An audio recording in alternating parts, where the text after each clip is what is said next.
4 of the motherfucking podcast. This is, of course, the official podcast of the International Power Rock Combo, Motherfucking Ruckus, from Denver and Chicago, respectively. I'm Aaron Howell. I'm Gordo. Yeah, Gordo's here. And I want to, real quick, before we get started, want to give a big shout-out to our patrons who keep this thing running. Man, we got a couple new ones this month. Patreon is growing, and it's growing our ability to do stuff and record new songs and make music videos and do this podcast, and everything's really growing, man, and we owe it all to you, the patrons. Yeah, man. Speaking of patronage, Gordo, you remember when I was telling you about that punk rock MBA channel? Yes. So I started backing that guy on Patreon, and he does a thing where if at a certain tier, he will review your stuff for you. And so, dude, I was like, I got to sign up for that, man. This guy, I mean, he knows what he's talking about, and he's pretty blunt and forthcoming about his criticisms and feedback. So he gives you the brutally frank version, and then you have to tart it out for the rest of the band? Well, I mean, he was actually, like, he was pretty fair in what he did, but I was just like, hey, we've got these goals for the immediate future. We've got these goals for the long-term future. Yeah, We've got these goals for growing the Patreon. I would love it if you would just give me feedback on our overall brand. And the big takeaway was he was like, the music part of it is fine. He's like, I think you need to, he did say, I think you need to decide, though, whether you're a band or a podcast. He's like, because I'm like looking at all your content, and it's like, you look at your Instagram, and it's like nothing to do with you guys playing music. It's all the podcast. So I'm not going to opt out of doing the podcast. I think I'm just going to start trying to produce 5 to 1. Oh, you want my 2 cents on that? Yes. Fuck that guy. I don't see why you can't have an MF podcast and an MF Ruckus band. I mean, I think they're not mutually exclusive, and it's not a zero-sum game. The point that he was trying to make is that he went at it all like he was watching it for the first time. Sure. Like it was somebody who was visiting your site, and he goes, music's great, but I go over to like the photos and videos page, and it's mostly podcast stuff, and he's like, whatever it is that you are primarily doing, you might want to double down on that. And he's absolutely right. Like, because we're only able to play a few times a year. Yeah. The content that we're putting out, because we do the podcast every week. Plus, you have any of the social media outlets. It's so fast to upload things right then, right there. So yeah. So I think probably the big takeaway is that I took from it is the need to make more music related content, which is easy. I just have to start planning it and scheduling it. And then also he was talking about the importance of, like, at least on a platform like Instagram, posting every single day.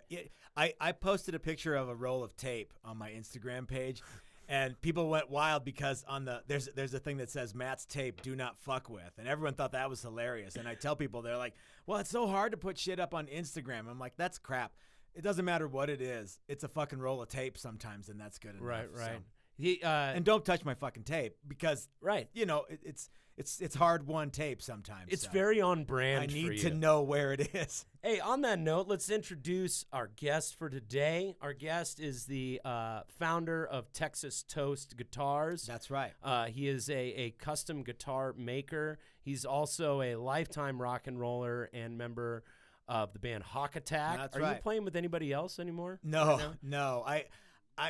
Man, I'm actually winding down as a musician. I got You're nothing. on the back nine. Yeah, I really am, because you get to that point where you're like, I think I'm a little too old for this shit.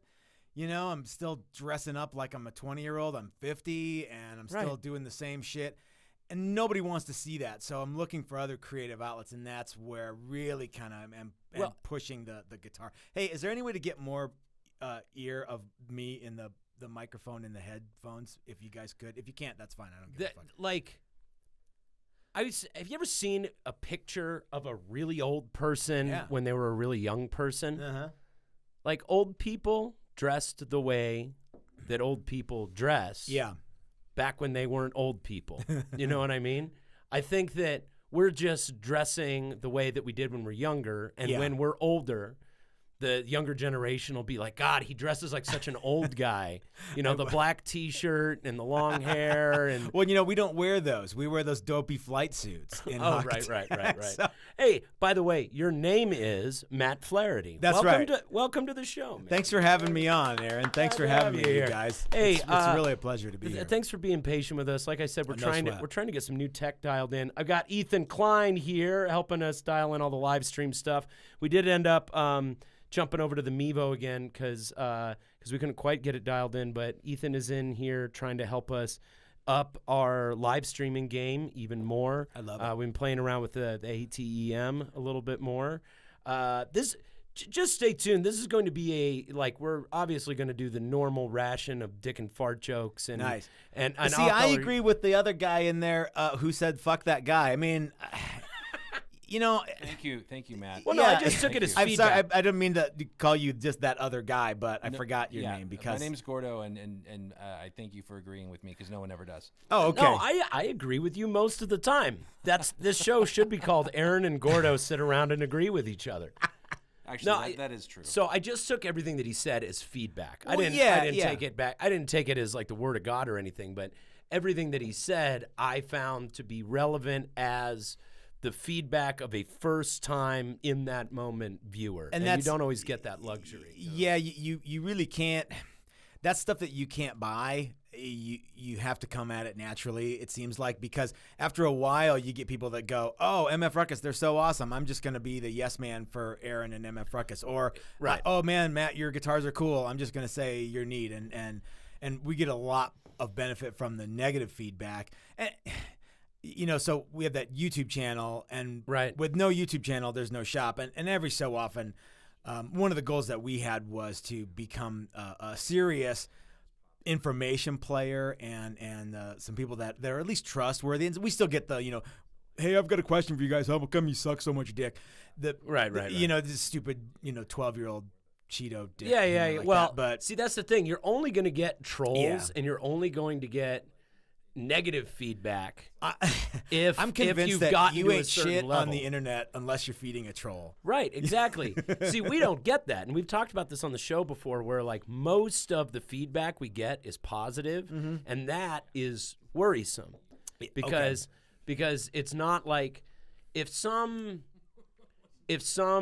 music critic is trying to get clicks by taking you down, sure, that is an indication of where you are in the hierarchy. Yeah. You know what I mean? Yeah. Or if people are throwing shade on you to get likes and comments on their individual posts, like if it's cool to take you down, if it's cool to throw shade, then you have arrived in a certain way.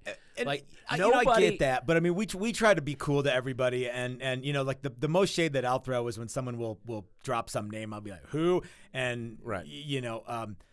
But the thing is it seems to me like we try to come from a place where look, we're not going to be dicks, and most people aren't dicks. Every so often though, there's that 9-year-old in the mom's basement. Right. Yeah, well, they're a very small amount of the population. Yeah. Tell people about the YouTube channel. What's up with what are you guys doing on the YouTube channel as far as content goes? Well, so the YouTube channel, first of all, without YouTube, there's no shop. Right.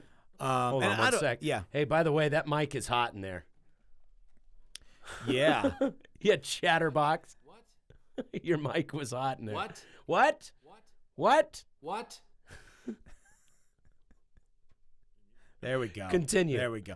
I don't know. So Sorry about what format do you have? Do you have a list of questions for me? What stories do you want to hear? I just figured we were going to have a conversation. Let's. man. I'm So here just tell for. me- We can tell- stay here till midnight if you want. Tell me about I can your- talk all day. I'll just never tell me shut about up. tell me about the YouTube channel. Tell me about what you guys are making and what your mission is on that. So the YouTube channel is, like I said, without the YouTube channel, there's no shop, and it's a good thing that we have a YouTube channel and we have a shop, because as of last June, I became a full-time guitar builder. Right. Like that's all I do now. Now, it wasn't my choice to do that. I was told. How'd you end up coming into being a full-time guitar builder? So yeah, it's not something you set out to do initially? something that I set out to do. But so my story is, like any good Kubrick film, my story has two parts. The first part of this Kubrick film is very boring, but if you allow yourself to Take me for the ride. have a little bit, if you allow yourself to prance around in the artistic license of what the story of Texas Toast is, it's positively Shakespearean in some ways. All right, let's hear it. There's lust and there's passion and there's deceit and there's whoa, hey man, I was on a roll there. Speaking of trolls, Gordo is like on a mission now. So figuring shit out right now. It's just like I told him I agreed with him, and it's like it's off the rails. Episode all over again. No, that's good. It's like what? That's a good It thing. was like my first time in here, whatever episode that was. I'm like, how does that work? What does that Oh, do? volume. It was the volume. Give me the volume. Thank you, Gordo. Please continue. Sorry. Thank you, Gordo. Hey, Gordon Leadfoot himself in the booth. Yeah. Hey, dude. Later on in the show, I want to hear more about the gathering of the Juggalos that you went to or whatever it was. Yeah, well, we can talk about that. Cool. We'll talk more about. I'll make sure the mic is off. Are Juggalos still a thing? Yeah. Juggalos are way still a thing. Wow. So keep talking about how you ended up becoming your Shakespearean foray into building guitars for a living. Well, so like I said, there was deceit and there was backstabbing and there were torrid love affairs, and that's kind of where Texas Toast started. What do you mean? Well, I can't really tell you any names. Can't divulge too but much. what I can tell you is that you know everybody involved. Oh boy. And so it was decided that, oh man, you have so much passion for this thing, and in between, the torrid love affair, it was decided that I'm gonna build guitars again, and as most torrid love affairs work, this one didn't work out, and that's okay.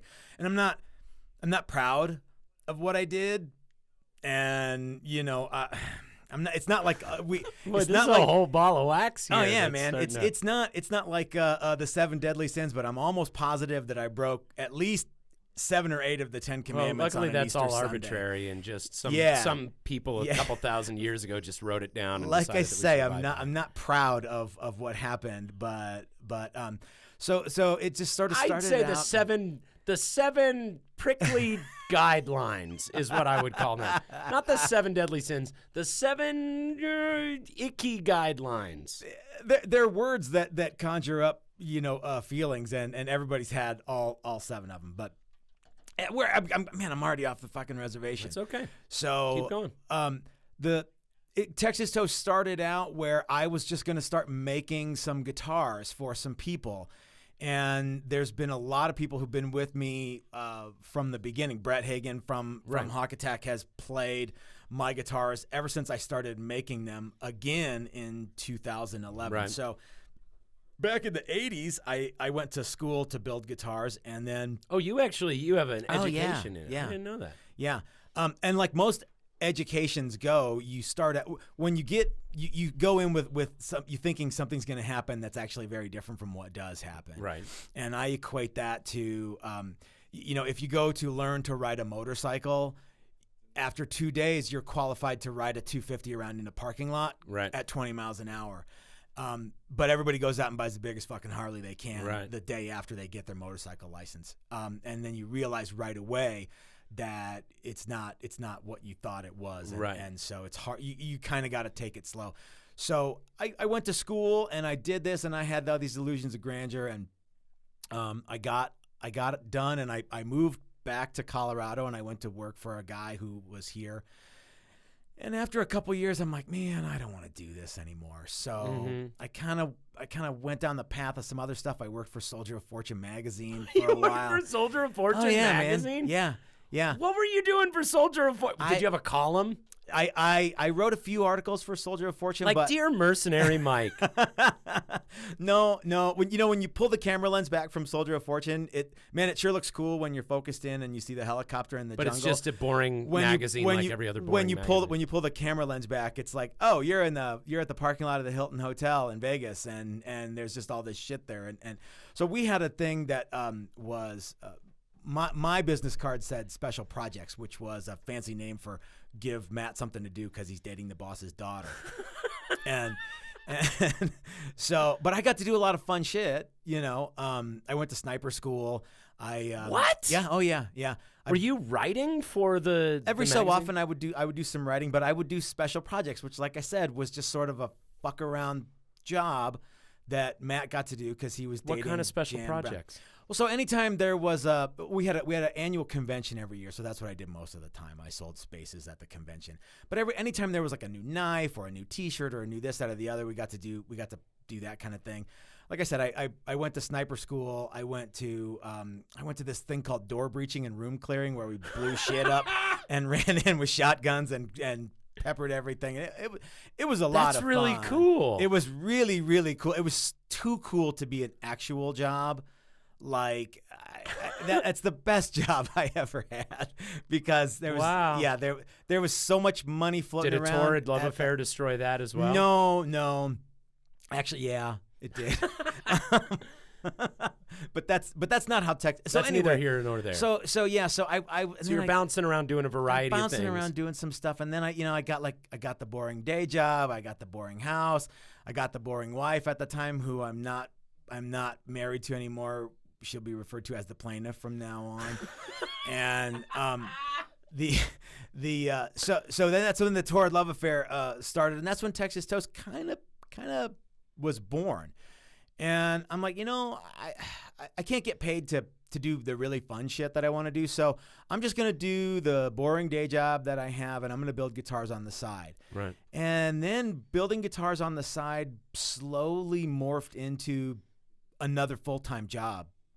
And Mrs. Texas Toast, my current wife, she's been super, super supportive. And You're supposed to say my final wife. yes, By that's the right, way. my ultimate wife. I said the wife ultimate because I said current wife. oh, one that time. that is a sucky thing to say. You're right, yeah. I said current wife one time at a buddy's wedding, and man, that when went I over say like a lead current, balloon.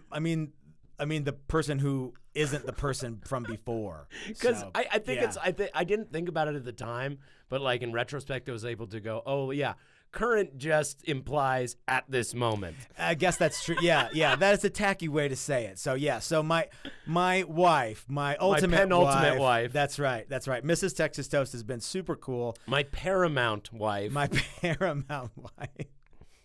and So- I've mounted a pair in my day. Hey. Hey, oh. I might have to drink this other Miller Lite. I think you should drink the other Miller Lite. So I think anyway, you've earned it.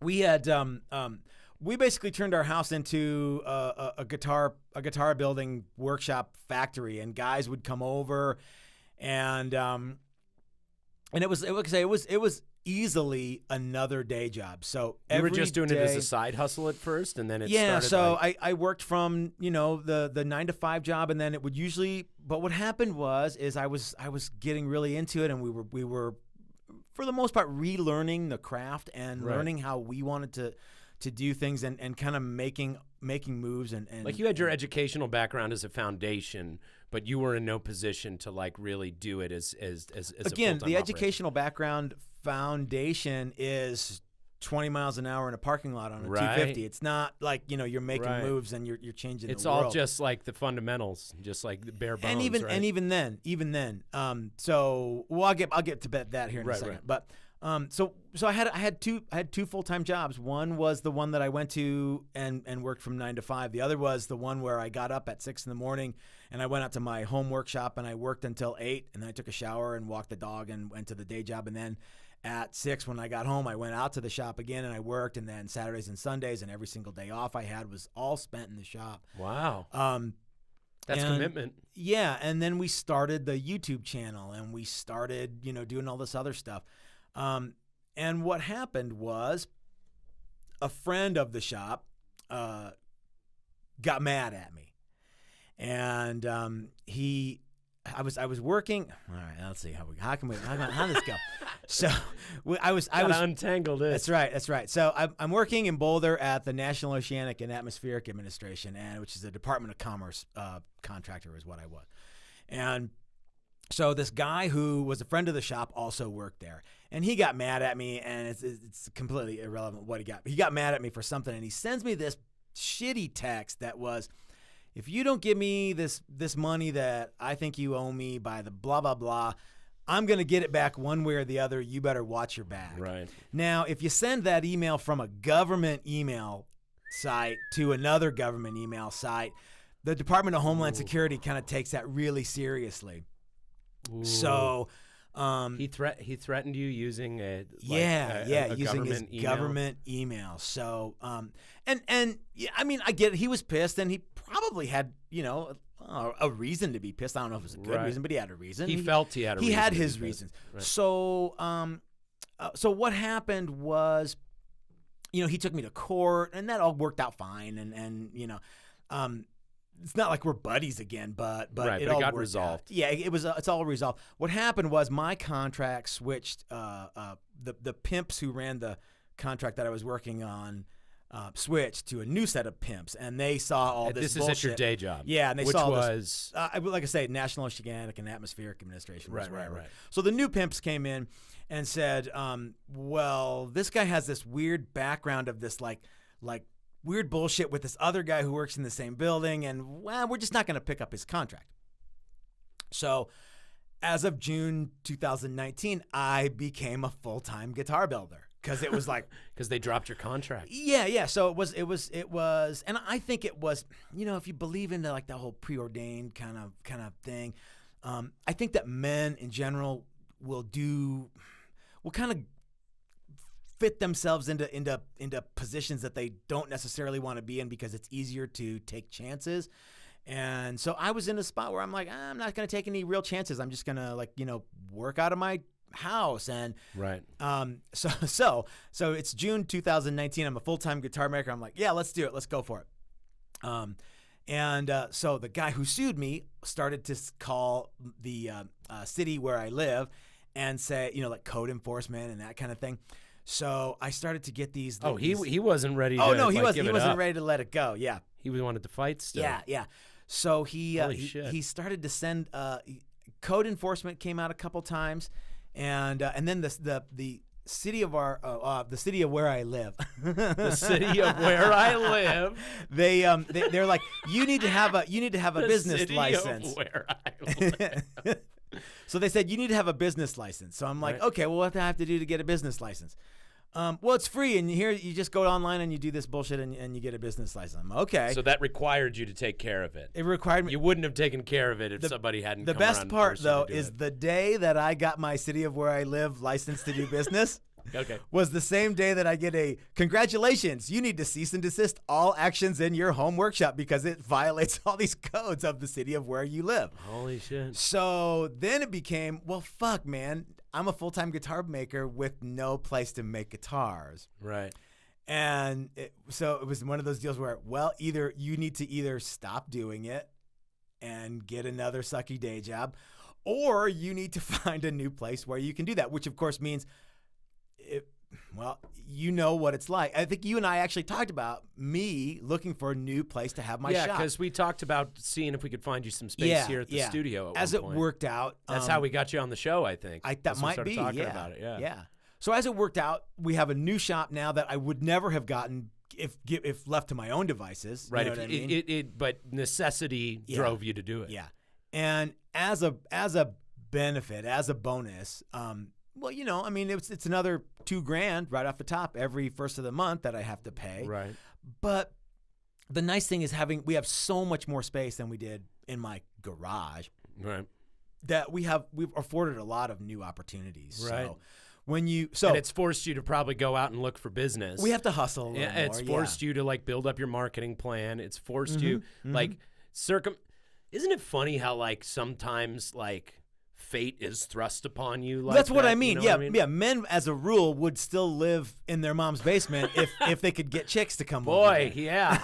Boy, howdy. You know what I mean? So until dudes are forced to do something, they generally don't do it. You know what I mean? Yeah. So I was forced to do stuff. And now for the people who have, pushed me kicking and screaming into trying to be successful, already know that they have been telling me this for years. Right. So Mrs. Texas Toast has been telling me for years, you need to get a shop. You need to just do this. You need to unfuck yourself and leave the craptastic garage and, go forth and make something of this. And then finally fate or came in fucking and was like, quit. yeah. And, you know what I mean? Yeah. So Or shit or quit. get off the pot. And a lot of people have told me that. And it basically took my hand being forced for me to actually do it. That's hilarious. So yeah. That's hilarious. It's a long dude. way around the barn to answer what do you No. want from the guitar shop. That's a great story, man. No, yeah. That's a great story. So you've only been in the main shop now less than a year. Less than a year. Yeah, less than 6 months, I think. So. And you're keeping the lights on. Yeah. You're paying the rent, yeah, man. Yeah. We're actually really lucky. We have a spot in an industrial park not far from the city where I live. And I live in Arvada. I don't know why I'm like, so hesitant to say. Right. But so the in shop, the city where I live. yeah. So the shop's like funny. 2 miles from there. And we share a wall with these like crazy Zumba people in the morning. And it's like, there's this, it's a lady who I'm positive was like really into the club scene 15 or 20 years ago. And she's like, how can I use my it was like, desire oh to man, dance? no. It was, this is going to go on my Zumba mix when I get my Zumba studio. Cause it's like, I'm like, and they have the same fucking like soundtrack every day. Right. And I know that when the Fugees come on, they're winding down. I'm like, God damn it, really? And it's just boom, boom, boom, boom. And so until about 10:30 every day, I get just this crazy amount of Zumba. Does it make your space affordable? No, because nothing in Colorado is affordable. Right. And I don't know what the reason is, but it's just not. It's just demand. A lot of people moved here all at the same time. Yeah. It's just demand. So, and then we share another wall with this lady who makes hula hoops, and so they're always, and she's like 26 or 27, and so there's like a bunch of young people that go to her like hula hoop parties, and it's actually everybody gets along. But when I moved in, I'm like, we're going to be really dirty and make a bunch of racket. And they're like, yeah, we don't care. And I'm like, well, we'll see. And it turns out they don't. But right. Yeah. Dude, I gotta tell you something. When I was taking audio engineering classes, on the other side of the wall there was a karate class. So I'm totally feeling what you're telling me right now, because it's like that shit was so annoying. It's like, we'd spend like half the day getting like all the mics set up for this drum track or whatever, And then just and then all of a sudden it's like, oh wait a minute, and then like literally the instructor would be like, oh shit, we got to take a break for like 20 minutes here. This is gonna get hectic. somebody's testing for their brown belt. And like literally just right on cue, just anyway. That's fucking great. I've always liked this kung fu movie sound effects, and I think I'm imagining like there's some drum track somewhere with hi, English, and There's is definitely. There? Okay, I hope so. You've got to. You can build that into a sample. Fuck yeah. Of some sort. Absolutely. I'm sure Gordo has I triggered own- drums with. Oh yeah, I own Wu-Tang Records. Yeah. Nice. Dude, have you watched, speaking of which, have you watched their sort of not really a biopic series yet? I have not. Have you gotten? I stopped watching it after I found out that it wasn't like really a bio, but come on, there's got to be so much good shit that like what they have to embellish it with. No, so their whole thing is it's a combination. It's like it meshes their real life story with like a crime movie narrative, or like a gangster movie narrative. So it's really cool, and you can definitely tell it's from the mind of RZA, and it's badass. But I wanted to watch it because I wanted to learn about the actual history of the group. Yeah. I'm not particularly interested in their other story. I might go back to it, but one of the things that's cool is they layer in real background stuff, and they show the character that is based on RZA as a young kid, like on these new pieces of technology that we would now consider to be ancient, but these old drum machines and these old samplers, and he gets like busted trying to steal a sampler deck from a guitar store, and the guy, one of the guys from Game of Thrones is like the guy who works at Guitar Center is like, hey, Is he man. dressed as the guy from Game of Thrones? No. Oh, okay. That would be funny if it was Right, just yeah, like yeah. a character from Game of Thrones who happens to be working at Guitar Center. No, it's one of the actors from it.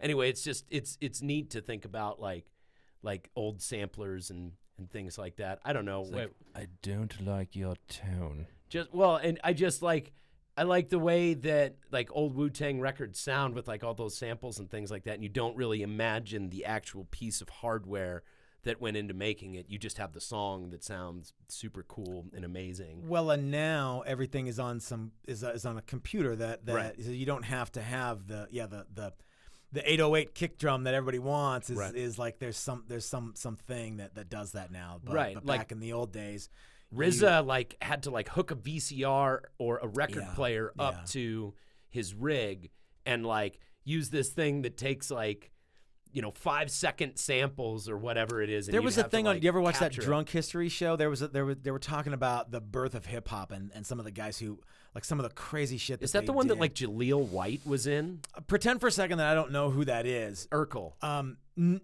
He might have been, but like I think It was Redman like when they talked was about the Sugar Hill or Gang or Method something like Man. that? No, they weren't talking. They were talking about guys who like you never heard of. So guys who like were actually the inspiration for Jam Master Jay and for Right. Grandmaster Flash, and some of those dudes like that like and the kid who kind of invented like the record thing or how I don't know what the Right. fuck it is. Turntables, Yeah, like, yeah. and- I'm and not a mixers and musician. Beat juggling. I'm a Beat carpenter. juggling. Beat juggling. Okay, yeah. So I don't know. I mean, it's all it. I work with lumber. I don't know from. You know more than I do apparently. well, because I this watched particular that episode. because I watch TV. So yeah. No, yeah, that's it's fascinating stuff. I heard something about there was a correlation between the invention of beat juggling and the riots that were kind of close to that time and the looting that happened as a result.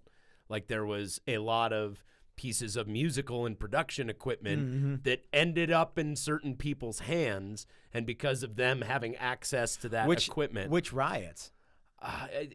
It was something, I don't know. I think they actually might have covered it on that Drunk History episode. Okay, I don't remember, but yeah. I'm not sure. I'm not necessarily a historian of riots. I'm trying to imagine Couldn't like have what been the was- Watts riots. That's like, That would have been in the 60s. No. This would have been so, on the yeah. East Coast. This Oh, would have been yeah. East Coast, and it would have been late 70s. Yeah, could have. You know what I bet it was that there was a blackout, 1976. That was what it was. There was That's a what lot it of was. looting in the Yeah. blackout in Yeah. 1976. Or That's exactly what it 76 or 77. If, So like I said, if my because wife of was that here, she could tell us blackout, because she she's a lived in historian. New Jersey and New York Oh, at did the she? time. So she is an historian in that she was there. Interesting. She would say, "Hell, I was there." So yeah. I think that's what it was. Is Yeah, that makes because sense. of all the looting that happened during the blackout. Yeah. There was like all these people from like what was then I guess the disco community. The people who were making disco beats and things like that, and they all of a sudden had access to mixers and being able to run two turntables at the same time, and they're like, oh, we can go back and forth on this and just like loop these beats back and forth and have people break dance and do whatever it was like that. Some of that stuff is so so I grew up in North Texas where there wasn't a huge punk rock scene but I was into that then. And so into hip hop? no, because that would have been the early '80s that I was there. So I mean, like a white kid in North Texas doesn't know what hip hop is in the early '80s. Like Laredo, Texas, is that what? Amarillo, Or not Laredo, Amarillo, yeah, right? Yeah. So not Laredo, Amarillo, right? But but we were into punk rock then. You know what I mean? And so when what we thought was new, like when you heard Ice-T, or when you heard later when you heard NWA, it was like it was punk rock, Right. and that was because it was it was It was so gritty and it loud. took the power away from the people who didn't give a fuck, Right. and I think that So you considered them in the same village at that point. I when they do, were and coming out. I consider all of us to be in the same village right now because of YouTube and live podcasts and things like that. It's the same deal. It's not music, but it's taking the authority and the power out of the hands of the people who don't give a shit about Right. it. It's basically saying I might not have the biggest reach of all, but the few people that are listening to what I have Yeah. to say are really gonna dig what I have and to say. and so like I know you mentioned your Patreons, and without Patreon and without YouTube, there's no. Are you guys on Patreon too? Oh yeah. Are you? Yeah. Do I back you on Patreon yet? I don't know, but you should. Yeah, I'll back you on Patreon. Okay. Absolutely, dude. We actually give 10% of everything we get from Patreon to other creators. Oh, that's cool. Yeah. Right So on. like I back the Punk Rock MBA. I back Kurt Skazad, who do There's a Punk Rock science National videos. Basketball Association. MBA. Oh, like okay. Masters of Okay. Business Administration. Oh, cool. Like that's the guy, the fuck you guy that we were talking to. Oh, at the okay. beginning Yeah. of this. I back him. Mar Williams, who's a local artist.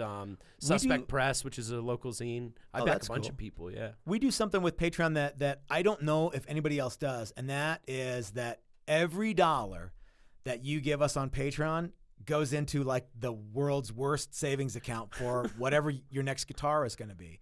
So we have a handful of $100 Patreons, and they're using it like, well, it's like I kick you, some money, and then eventually I'll get this rad guitar that you guys are going to build for me. Oh. So yeah, so that's cool. It's cool and it's not cool because Well, it so keeps you afloat, and then you kind of have to. You're like building eventually a guitar. we're gonna have to throw down for some of that stuff. Dude, that might be the best way to get a guitar built for Tony is just back you on Patreon and be like, listen, I started you a savings plan. That's right. Yeah.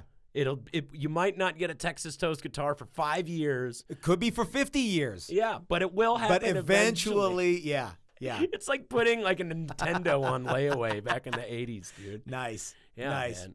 Hey, I wanted to direct attention over to Gordo real quick. It's good to have you back, my man, after a week off. Greetings. Yeah, why don't you tell everybody why you weren't here last week? Coronavirus. Coronavirus, yeah. Wow. No, I attended this local 303 meetup put on by 102.3 at Lost Lake. Was it all local music people? It was all local music people. And so you walked around with a little name tag for your name and your band. Did yours say, "Hi, I'm dangerous"? Yeah. Hi, I'm bastard. And it was really interesting. Like I actually, met a few people that I hadn't talked to before. I saw a few people that I've seen all over the place. But what they end up doing is they play like 10 songs from local artists, and they get the crowd reaction, and they hand you out these numbers like from 1 to 10. Oh no! And so I know, dude. I'm just imagining what like Hawk Attack would get. What's the lowest you could Oh, go? they put you in a situation where you just sit around as a group where and you have to judge. No, it's bands. not. It gets worse. Okay, so it's not only. I was thinking that the whole time. I was like, Jesus, man, if Granny Tweed was on here, like I can't even imagine the low fucking grades we would get. But so we were. I wouldn't even want to be there for it. It was really interesting though. It's like but they wouldn't even play 30 seconds of a song. It was like 20 seconds of a song. Oh wow. And it's like, okay, so you don't even actually really get an idea of what the song does. But I'm sure their argument is like, well, that's the way people consume music now. Well, I mean, if you're... I think that it probably is. But, if you talked with Jim from Mutiny about this very thing, which is one of the reasons that he believes, and I'm sure that he's not alone in this, one of the reasons that vinyl is making a comeback because it's just it's a different way of absorbing music, and it's a more... You put it on, you commit to the side. You do, it's yeah. for people that want to commit to a longer attention span. And back span. in the day, like, I remember, I remember when the Ramones' Too Tough to Die came out, and I'm like, right on, that's going to be so cool, and I went and got it, and I go home and I put it on, and I'm like, wah, wah, wah. And so I had to sit and listen to this fucking thing until I had to force myself to like it, Right. And... because that's just the way it is more of a commitment. Yeah, but now with like streaming. CDs or streaming or any of that stuff, it's just like you can fast forward through stuff fast, and you don't get. Well, this same guy, the punk rock MBA guy, the way that he goes about doing the review your stuff perk is he's like, I'm going to engage with this how someone would be engaging with it the first time. Like right there on camera, he brings up your stuff and reacts to it. So Gordo, what was the highest grade that you gave, and what was the lowest grade that you gave? Yeah, tell us more about that process. Continue your story. Well, so this is the other part to this whole thing is that after the crowd gives, like, there's someone on stage, there's this lady on stage that just like kind of is gauging the all the ratings, and kind of letting that soak in or whatever. And then she wants someone from the low end to come up and speak into a microphone, and someone from the high end to come in and speak into a microphone and say. It's So like, hey, we just tore apart your You art have to in front of defend your everybody. thesis. Which I thought was actually very democratic, and I was like, okay, well that's cool. So that you're going to actually have some of these people come up here and say, you know, like, Well, okay, it this is also why I think this triggers is like two bad. of people's like worst fears. Like it's like Yeah. like people. Well, it's two parts of people's worst fears because it's like I think worse than death is people fear, especially men. This has actually been researched. Is Really? men especially fear, like women fear being attacked. Okay. Like More they than fear public physical speaking? violence. Okay. Men tend to fear more like loss of reputation, like okay, damage to okay. face. Well, like, and what kept, isn't that fucked up? Yeah, what That's kept so occurring fucked up. to me through this whole process is like musicians are trying to constantly find an audience, right?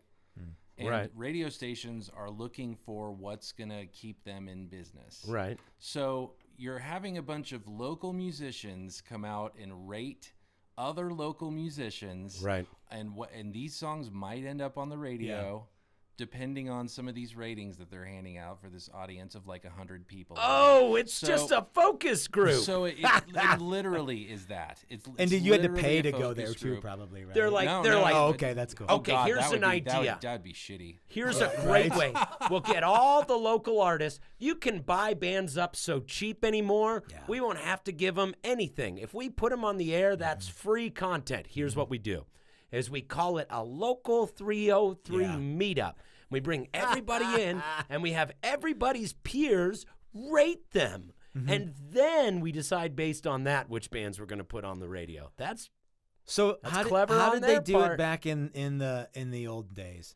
How did they do it when I was a youngster? Have you Oh, that's seen that- easy. have you They, seen you that paid Frank- a radio station Yeah. and they played your song. Payola. Wait a minute. Yeah. So you mean to tell me that like Supertramp wasn't slugging it out at the Lions Lair on a Tuesday night No. with the "Take a Look at My Girlfriend" or whatever bullshit song? Have they you had that- have you heard that Frank Zappa interview where he's talking about the way it used to be is a Yeah. bunch of cigar chomping Yeah. guys who The knew guys in the nothing. business suits. The guys who knew nothing about music, Yeah. and they're like, I don't know what it is. Send, Put yeah, it so they out. had some Let's see what A&R happens. guys that were actually able to take some chances. Right, and yeah. then what they did is they would just give money to radio stations, Yeah. be like, play my artist. Yeah. You know, that was payola, is what that was. And then later on, Frank Zappa talks about the like hip Yeah. guys came in who knew a thing or two about music. The guys with the ponytails and the sandals would come in and be like, "Nah, man, you got to listen to me. I know what's cool." And the cigar chomping guys would be like, "Okay, this guy's a hippie. He knows what these kids listen to." And so then they took fewer risks on artists because I mean there is an audience for everything. If you've been to a porn site, you know that there is a I haven't audience spent for, more than 2 or 3 minutes on a porn site ever. yeah, same. So yeah. But I mean, there is an audience and a market for everything that you can imagine. yeah. And if your band was put in the position where they were being exposed to a certain number of ears, if somebody was putting it out there, you might not be the most popular thing on radio, but you would find an audience. There would be people out there if you were getting exposed to that. What is the way they do it now? They don't call it payola. They call it something else. Like what eventually ended up got me. happening. No, so what eventually There was a ended up lot- happening is Live Nation was founded by Clear Channel, sorry. Clear Channel was founded by car salesmen. So what they would do is they applied the model of car Okay, that sales makes sense. to radio, and they would use time blocks like they would cars. Okay. And it's like you sell these blocks of time to advertisers, and then those advertisers control what goes on. So a lot of the playlists that Can you get think on, of any bands that might be taking advantage of that right now? taking advantage of what? Of the time block, buying a time block? Can you Buying it direct? Can well, you think of any bands that maybe like Justin you might, Bieber went you- on the Super no, Bowl no, and no, bought no. I ad mean, space. like maybe someone that you even know personally that might. well, be but doing that. what it would be is these companies that are parent companies of these corporations that are buying the ad space. Yeah. Like they are also tied in with the major labels, and so it's just the playlist of like the same, You know, if you Well, go, and that filters down to get to buying up the space where you put your flyers up, or you used to be able to put your flyers up. yeah, for you can't put local flyers shows. up anywhere. So anymore. like you know, it's like you go over to the your sandwich shop where you used to be able to put up your posters, and they're like, oh no, sorry, AEG bought all these. Yeah, we have bought this whole- exclusive. We have an exclusive We have an arrangement. exclusive contract, and they pay us to use this window every month. Right. And then in exchange, AEG or Live Nation hooks it up with tickets, or which honestly, there's a part of me that loves that, because like at Fire on the Mountain, we have a contract with AEG and Live Nation. We will also put up stuff that is outside of them. Like I can put up posters for my shows, but because of that, like we can send out schedule requests or ticket requests to any one of those, and we can usually, like I just submitted a request for Devin Townsend. I just submitted a request for Roger Waters at the Pepsi Center. So, you know, I mean, they do provide benefits, but for like an independent artist like us, if you're just going around like you used to, just putting up your posters, you're likely to see them get pulled down or pulled out or just rejected right off the bat because they've bought up that space with some sort of contract. That's so again, as a 50-year-old person, I just don't have any time for that shit anymore. And somebody, I forget where we were playing, but it was like, hey, come get their tickets that you have to sell. And I don't think we went and got them. In fact, I know I didn't. The pre-sale go get them. thing is tough. Yeah, and I'm like, I'm not doing it, man. I'm not doing it. How much Every are you going time to pay me anyway? I'm just going to not do it. How Every about time that? they ask us to do it, I agree to do it. Yeah. Because we will usually sell some maybe the week before. Mm-hmm. I've been running an experiment recently. I'm like trying to retool my knowledge of Facebook ads, and so like I'm running like 5 different test ads at one time on one campaign, you know, trying a bunch of different things.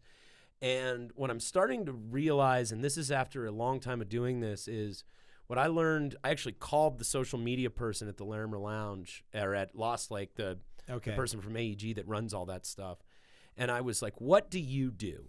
Yeah. And they're like, well, we set it up to convert to ticket sales, and then we track the ticket sales, and on and on and on. And I get it. As a bar, you want to your main business isn't to push local bands. Right. You're there to sell liquor. And if I had a bar, the last fucking thing I would have is live music. Well, and with the pre-sale thing is there are bands that will sell pre-sales. Yeah. And so they're basically like, look, if you show to us that you can move tickets, we'll give you this slot, or we'll book you better shows, or we'll give you better guarantees. The problem I've heard that that's a thing. I've never actually experienced that. Well, what I've observed as just being a local musician is people generally don't buy advance tickets for local bands. You know, Well, I'll just go and I'll just go see you there at the thing. And I'm going to decide literally an hour before your show that I'm going to go or I'm not. And so what I'm starting to see is I'm seeing a lot of people it's getting a lot of eyeballs. It's converting into traffic on the website, but it's not converting into ticket sales. Yeah. So I'm starting to wonder if, like, locally, if you'd be better off just putting that money into converting into event responses on Facebook or something like that. You know, I have no idea. Yeah, I don't know. But so many of the bookers now are pushing that pre-sale thing. Like we sell tickets through our own website, and then what we'll do is whatever we sell, we give the money to the venue and we show up and we go, here's our will call list. Like these are all tickets that we sold on our own. Or like for that Rose Tattoo show, we Wolfpack Productions gave us their own tickets that we got to sell. The Judah show that we did at the Bluebird, they sent over a bunch of Flash Seats tickets to us. This is a new thing that a lot of people are doing. Flash Seats? Like Flash Seats is an app and website where it's like StubHub or something like that, where you can exchange event tickets digitally. Okay. Like if I've got a ticket to Iron Maiden at the Pepsi Center and I want to sell it, I can sell it on Flash Sheets, and you can send me money through your credit card or Venmo or give me cash or whatever, and then I can just transfer the tickets to you and your Flash Sheets. Because no one has tickets anymore. It's all printed out. Yeah. Right. It's all online stuff. So one thing that AEG has been moving into doing is they are creating tickets on Flash Seats. So they're creating imaginary tickets, and then they send 50 over to you of them over to you. You give them a credit card number, and whatever you don't sell, you're responsible for. So they are covered.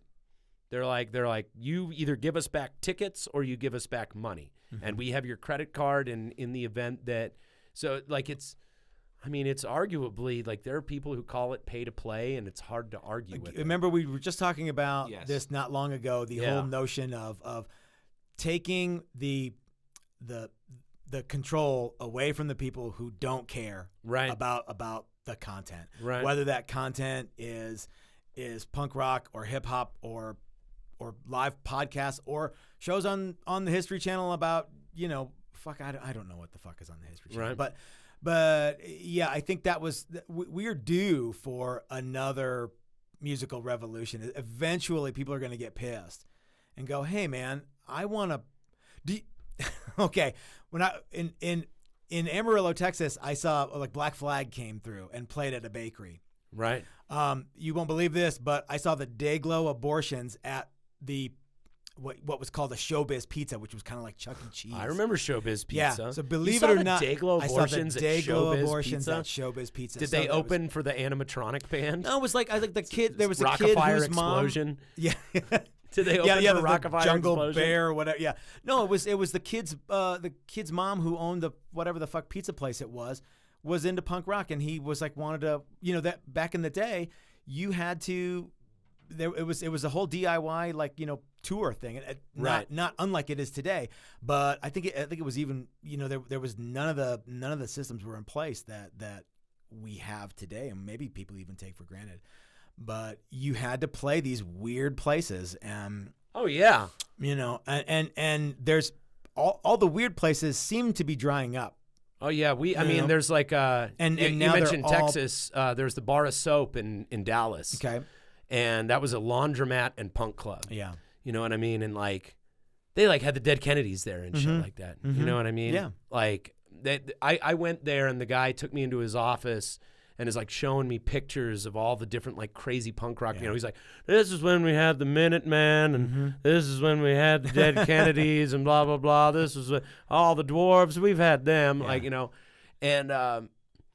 And yeah, I mean, like a lot of the venues were like coffee shops or pizza places or like, you have been seeing a reemergence of that a little bit with the Denny's. Did you see the Denny's video? No. Did you see the video of the hardcore? See, no, I'm too old to like be on the bleeding edge of anything cool. So you have Denny's. to kind of keep me posted. Dude, there's a video that's been circulating for months now, maybe even close to a year, that is of this like young hardcore band playing at a Denny's, and like if you look it up, Gordo, just look up. We won't be able to run it into the feed, but I think I've seen something on Facebook, and I'm like, it's a made up. What thing. the fuck's up, Denny's? It's a real thing though. Yeah. It's like a hardcore. Like there are still those weird places. It's I don't know. It's just the venue. It seems like the venue selection seems to be getting limited to a handful of clubs that are run by a handful of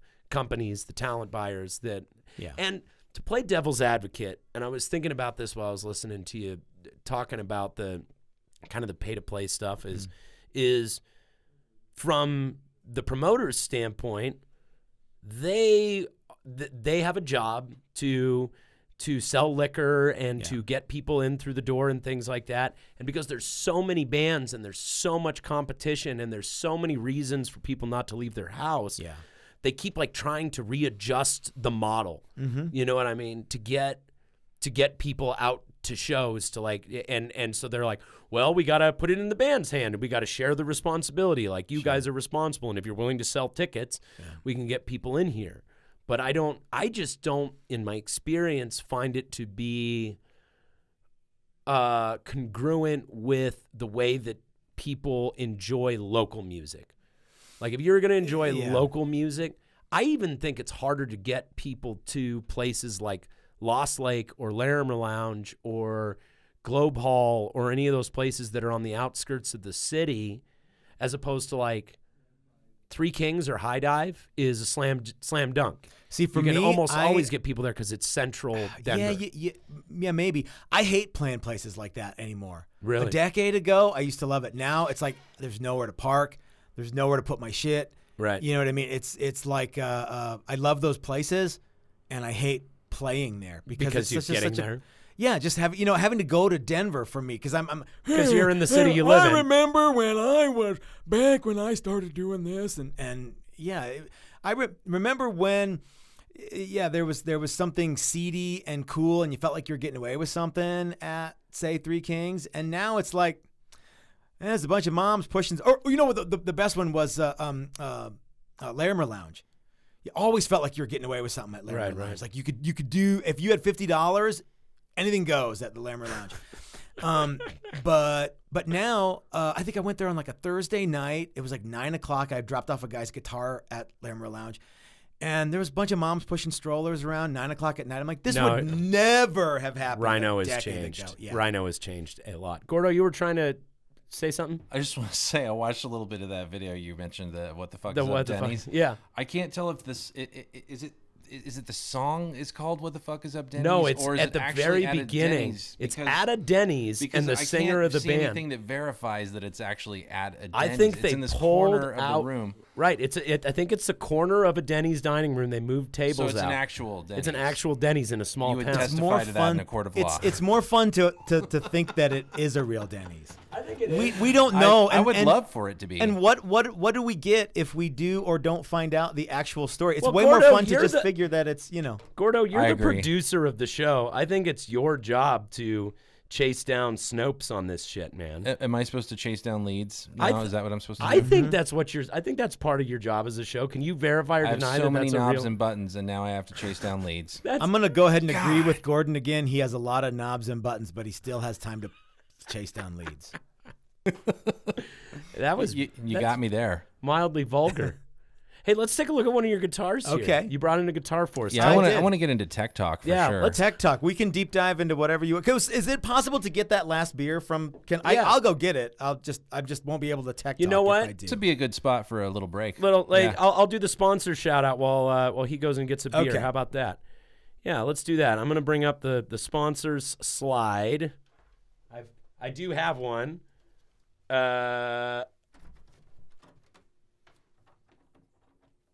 Let's see. Hey, there we go. By the way, Gordo, This better be good, have man. you checked the stream? How's the stream looking?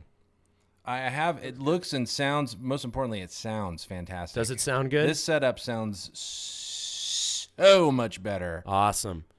Is anybody jumping in, saying hi? Do we have any comments? Any chat coming up?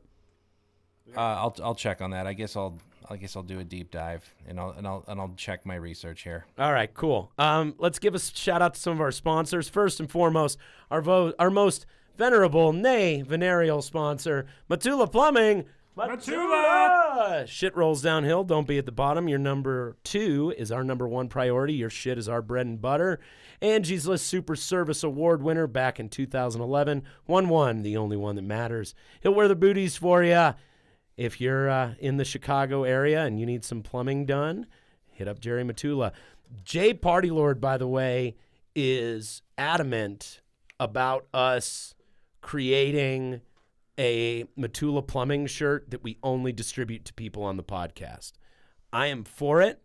I don't think Jerry Matula will get mad, but if he does, I think he'll get over it. So shout out to our boy Jerry Matula. Thank you so much for your support. Mutiny Information Cafe. This is a Mutiny transmission. Mutiny Information Cafe is everything. It's everything. It's right in the heart and center of Denver at 2 South Broadway. Books, coffee, records, comic books, cereal. No one has a larger selection of Torini syrups. Nobody. Live events, magic. They have open mic magic. I was going to say, you can always get the real shit from when you go see a show at Mutiny. You don't have to worry about ticket sales or bullshit like that. They're another one of those weird places Yeah. that's left. That like you can go see a hardcore show that is kind of dangerous at Mutiny. Yeah. And they're starting to get their sound dialed in, and they're starting to get their live streaming dialed in. They're doing podcasts there. They're doing all sorts of cool stuff. We love Mutiny. It's the CBGBs of Denver. It really is. It's mixed with the amoeba music of Denver. Okay. Mixed with like, God. Yeah, it's like CBGB and amoeba music mixed together. Less Gilman. less fleas. Less But fleas. yeah, a few. They keep it run a pretty tight shop, I feel.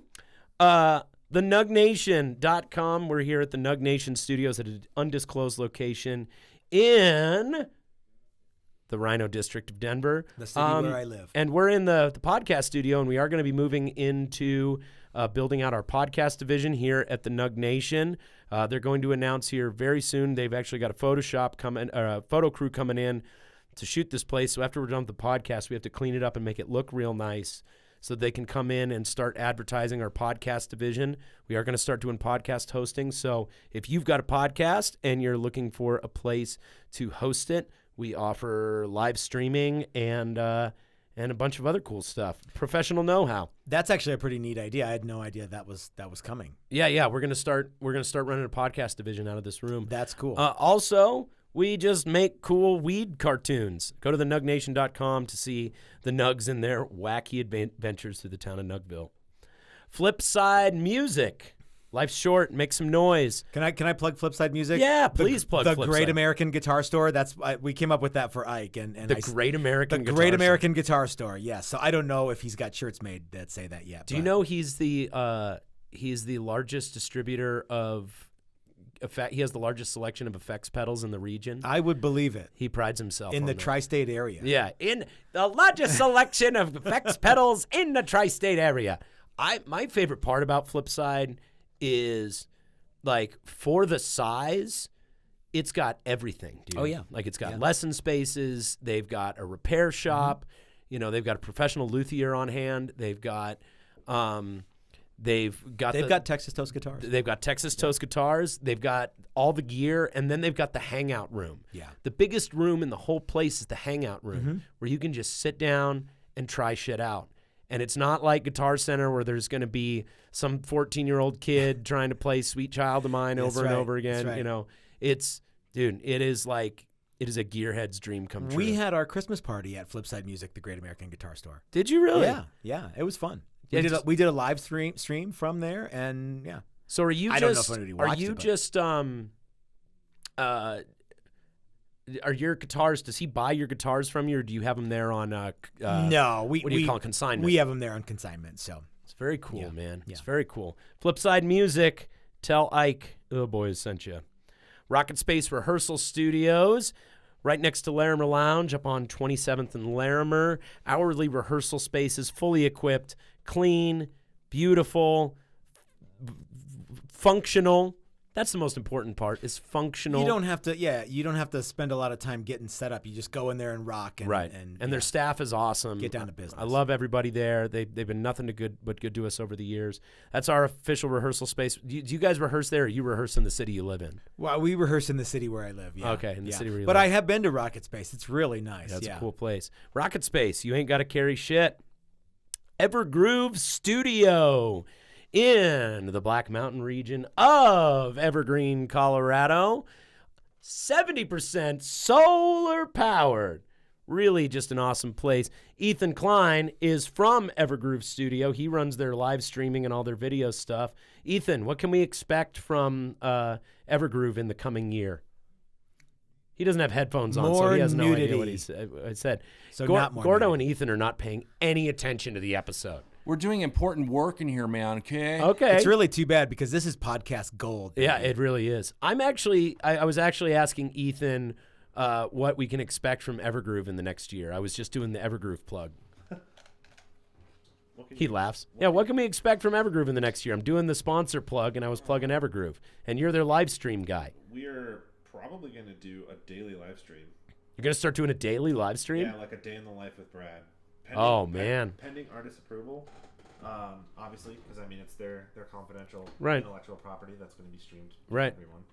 But we think it'd be really cool to get some of that process out to people. That's really cool. Really haven't been in a studio before, or maybe they're like shy and they don't know. Like, I think it's great. Is this scary? I think it's great. And Brad donated the ATEM TV studio switch that Ethan is in here trying to help us set up by. We're close. We're getting really close. We're getting dangerously close to having like a fully professional live stream here. So I really appreciate you being here, man. Thank you so much for coming in. We'll get it. And we appreciate everything that Evergroove has done for us over the years. Thanks so much. last but most, I want to give a shout out to the people who back us and Texas Toast Guitars on Patreon. Hey. Dude, you make the fucking world go round. Like, it really does. I don't know if we do that.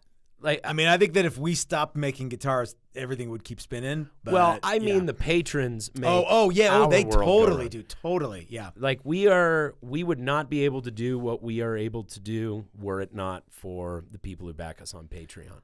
It's truly incredible, man, to just like to even have that small little bit of income that we can depend on that just gives us a operational budget of any kind. It's like PBS but with more beer is what I like to say. It's like PBS but with more beer. Yeah. Yeah. Or with cheaper beer, maybe. That's what Patreon is like. Yeah, man.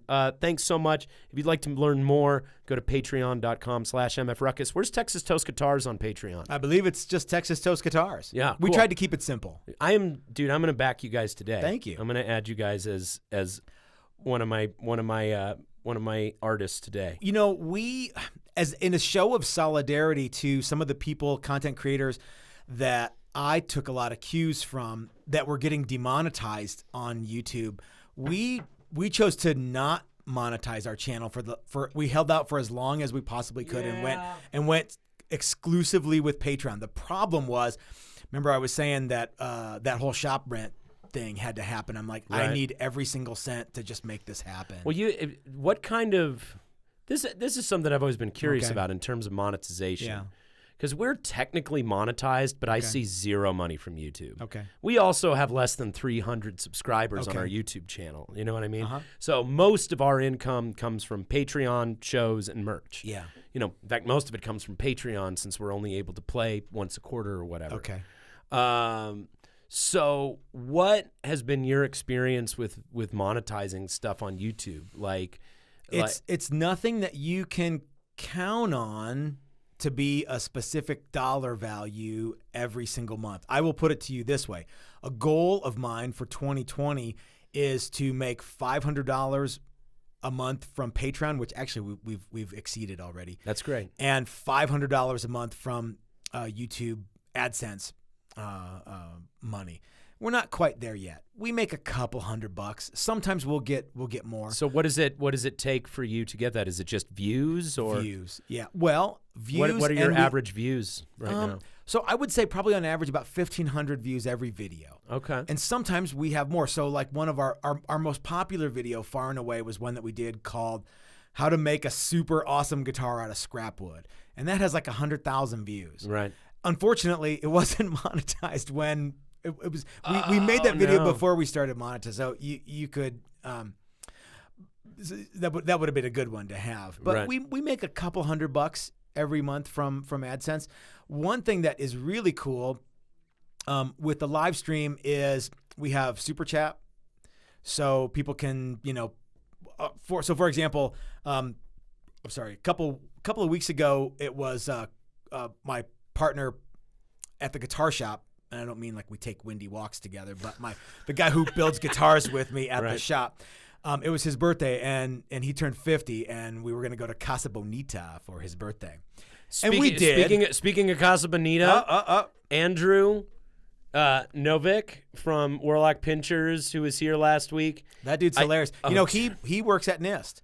Oh, does he? Yeah, he and I used to see each other all the time when I worked at NIST. He was our guest last week, and he was so fun. Mm-hmm. And we didn't talk about it. It didn't end up making it in, but one of the things that one of his recent projects is he's celebrating his 300th visit to Casa Bonita. He remade the diver pens. Nice. Like he gave that to me. He made that. That's a cool. Casa Bonita diver pen, the patch, and then he gave me a bunch of stuff for his film John Bonet's Tricycle. He gave me all this stuff like after we went off the stream. I just wanted to plug that in real quick. So anyway, you go to Casa Bonita for the 50th birthday party. We did a live stream right before we went to Casa Bonita for Chris's 50th birthday party, and people started sending in money for like margaritas and rounds of shit. So I think we made $75 that live stream just from people kicking in, like, what do you call it? It's a Super Chat. Super Chat? Yeah, so you go to your YouTube thing and you want to enable Super Chat. You know who could look that up while we're talking?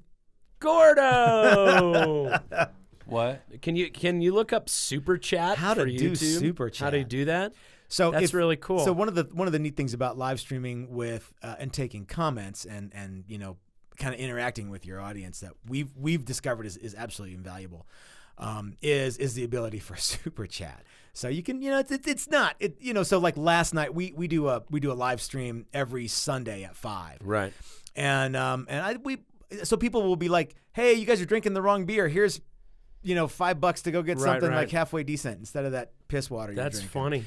Or, here's $2 because I am a cool guy. Well, whatever it is, who knows what? It's just a tip. It's basically the tip jar. While you guys are there's no poll, but we'll bear it all. I mean, so if there's money, we have to do it. That's really cool. Yeah, it's like you said, without Patreon support, there's dude, it's no one thing that you can do a lot with Patreon money that I'm starting to realize is just using it for your marketing expenses. You can do so much. Like, I have no trouble making stuff. Mm-hmm. You know what I mean? I'm happy to make stuff. I'm happy to write songs. I'm happy to write comic books. I'm happy to organize projects. But what keeps it sustainable is marketing it. And no matter how you look at it, whether you're buying billboards or buying Facebook ads. Or buying little cords to go to the... Or buying little cords. Just those little things, those little operational expenses that come up, man. It goes such a long way. Dude, seriously, as soon as we get done with the episode, I'm going to back you on Patreon. I appreciate it more than you know. Yeah. The cool thing about Patreon, like we said, it's sort of like PBS, only with more or beer. cheaper beer. Especially for me, because I like the nice stuff is totally wasted on me. But the whole thing of like, there's no paywall to watch my videos. You know what I mean? So you don't have to. But if you want to take control away from the people who don't give a shit and put it in the hands of people who are actually passionate about what they're doing, whether it's making guitars or making cheese, you know what I mean? Right. Whatever. I'm sure there's probably 4 or 5 cheese makers on Patreon. I don't know. I think also a lot of what we see with regard to a dishonest narrative in mass media and in social media and in the things that people are doing to control the narrative of things that go on in the world, most of that seems to happen because somebody is beholden to a corporation who pays their bills. Yeah. I love that we live in an era now where you can say whatever you want and there are resources at your disposal to be able to not be beholden to anyone but the people who support you. Or you're only limited by your ability to generate the income by support. There's not going to be some corporation that's going in and going like, hey, we heard what you said about the tobacco industry and we take exception to that. Yeah, we heard what you said when you weren't on the show doing some other thing 10 years ago. Right. And, yeah. Well, I mean, there's like a huge issue right now with pandering to the Chinese market. Like, because corporations and media companies... That's Hollywood's fault. That's Hollywood's fault, yeah. Because they need that money from the Chinese market, there's so much of it in there, the Chinese government can affect what is in an American Hollywood film. They can affect, we saw this happen with the NBA, he was like an owner of the Rockets or something like that, right? That Wolverine movie would have never gotten made. Right. Wow. Or they actually changed the origin of a character for Doctor Strange. There's a character in Doctor Strange who in Doctor Strange is a Tibetan monk. Yeah. But because the Tibet situation is kind of with the Chinese government, they pressured Hollywood to the producers of the film to change it to a Celtic druid monk, and that's the thing that happens a lot. Like there was a thing in Iron Man where Iron Man had to go to a specialist in China because people really dug that. Okay. Or like when we had Blaine Cartwright from Nashville Pussy on, he was saying that the Miles Davis movie, the character that Ewan McGregor played, is a fictional character that they put in just so that Miles Davis would be playing alongside a white person so that Chinese audiences wouldn't reject Miles Davis as a main character. Huh. Like, this is a real concern to people. And there was like a guy, the owner of the Houston Rockets, tweeted in support of the Who said that's the Mark, what's his face guy? I can't remember the guy's name, but he tweeted in support of the Hong Kong protesters and got a ton of, like, basically the Chinese government said.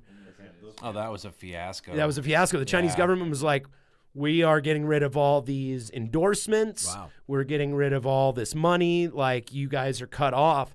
And through the pressure of players, like LeBron James was one of them that like criticized this guy and you know, corporate interests and things like that. The guy had to tuck his tail between his legs and issue an apology. I want to say I remember hearing something about that, but man. I would. It's only because you're what do they call that? Dude, it's crazy.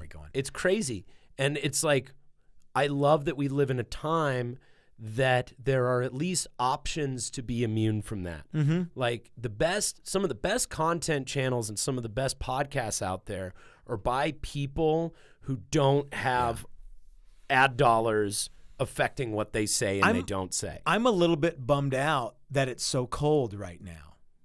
What do you mean? So the other day okay, hold on. I got another long way around the barn story. Okay. But I want to come back to coming with you. Okay. I'm coming with you. Okay. So this summer I started a campaign to bring cutoff shorts back. And I got a bunch of grief on YouTube from people because they were cutoff shorts and nice jorts, and I'm like, they're not jorts, they're cutoffs. And so I started doubling down, and by like August I was basically wearing Daisy Dukes every day. And I had a dream a couple of weeks ago where I was on the Joe Rogan podcast and we were talking about cutoff shorts.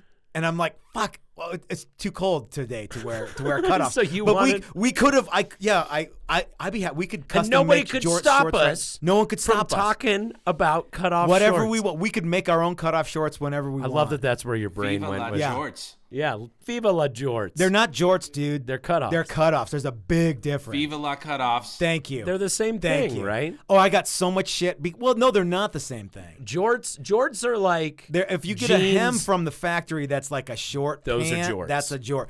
But if you take like 70s style jeans and cut them off, and you got the fray thing and you roll them up, and like I say, I doubled down because I was getting so much grief. You could see the pockets poking out of mine. Yeah, I got a few pairs like that. Yeah. So yeah, bring cutoffs back. We're gonna bring them back. I'm into it, man. Yeah. I actually sent a thing to the guy who books the Joe Rogan show and said that I had a dream about, where he never got back to me. Of course not. That's great that you wrote him though. That's great. Hey, let's talk about this guitar. Okay. Let's get to the tech talk, to the gear porn stuff. Tell us about this guitar that we got, and I'll bring the camera up and okay, cool. See if I can get it zoomed in there. Ooh, look at that. That's a pretty high-speed, techie thing. We can put it up on the table if you want. So this particular model is, every guitar player has their... I wonder if we can. Yeah. Keep talking about it. Keep talking. Every guitar player has an instrument that they love.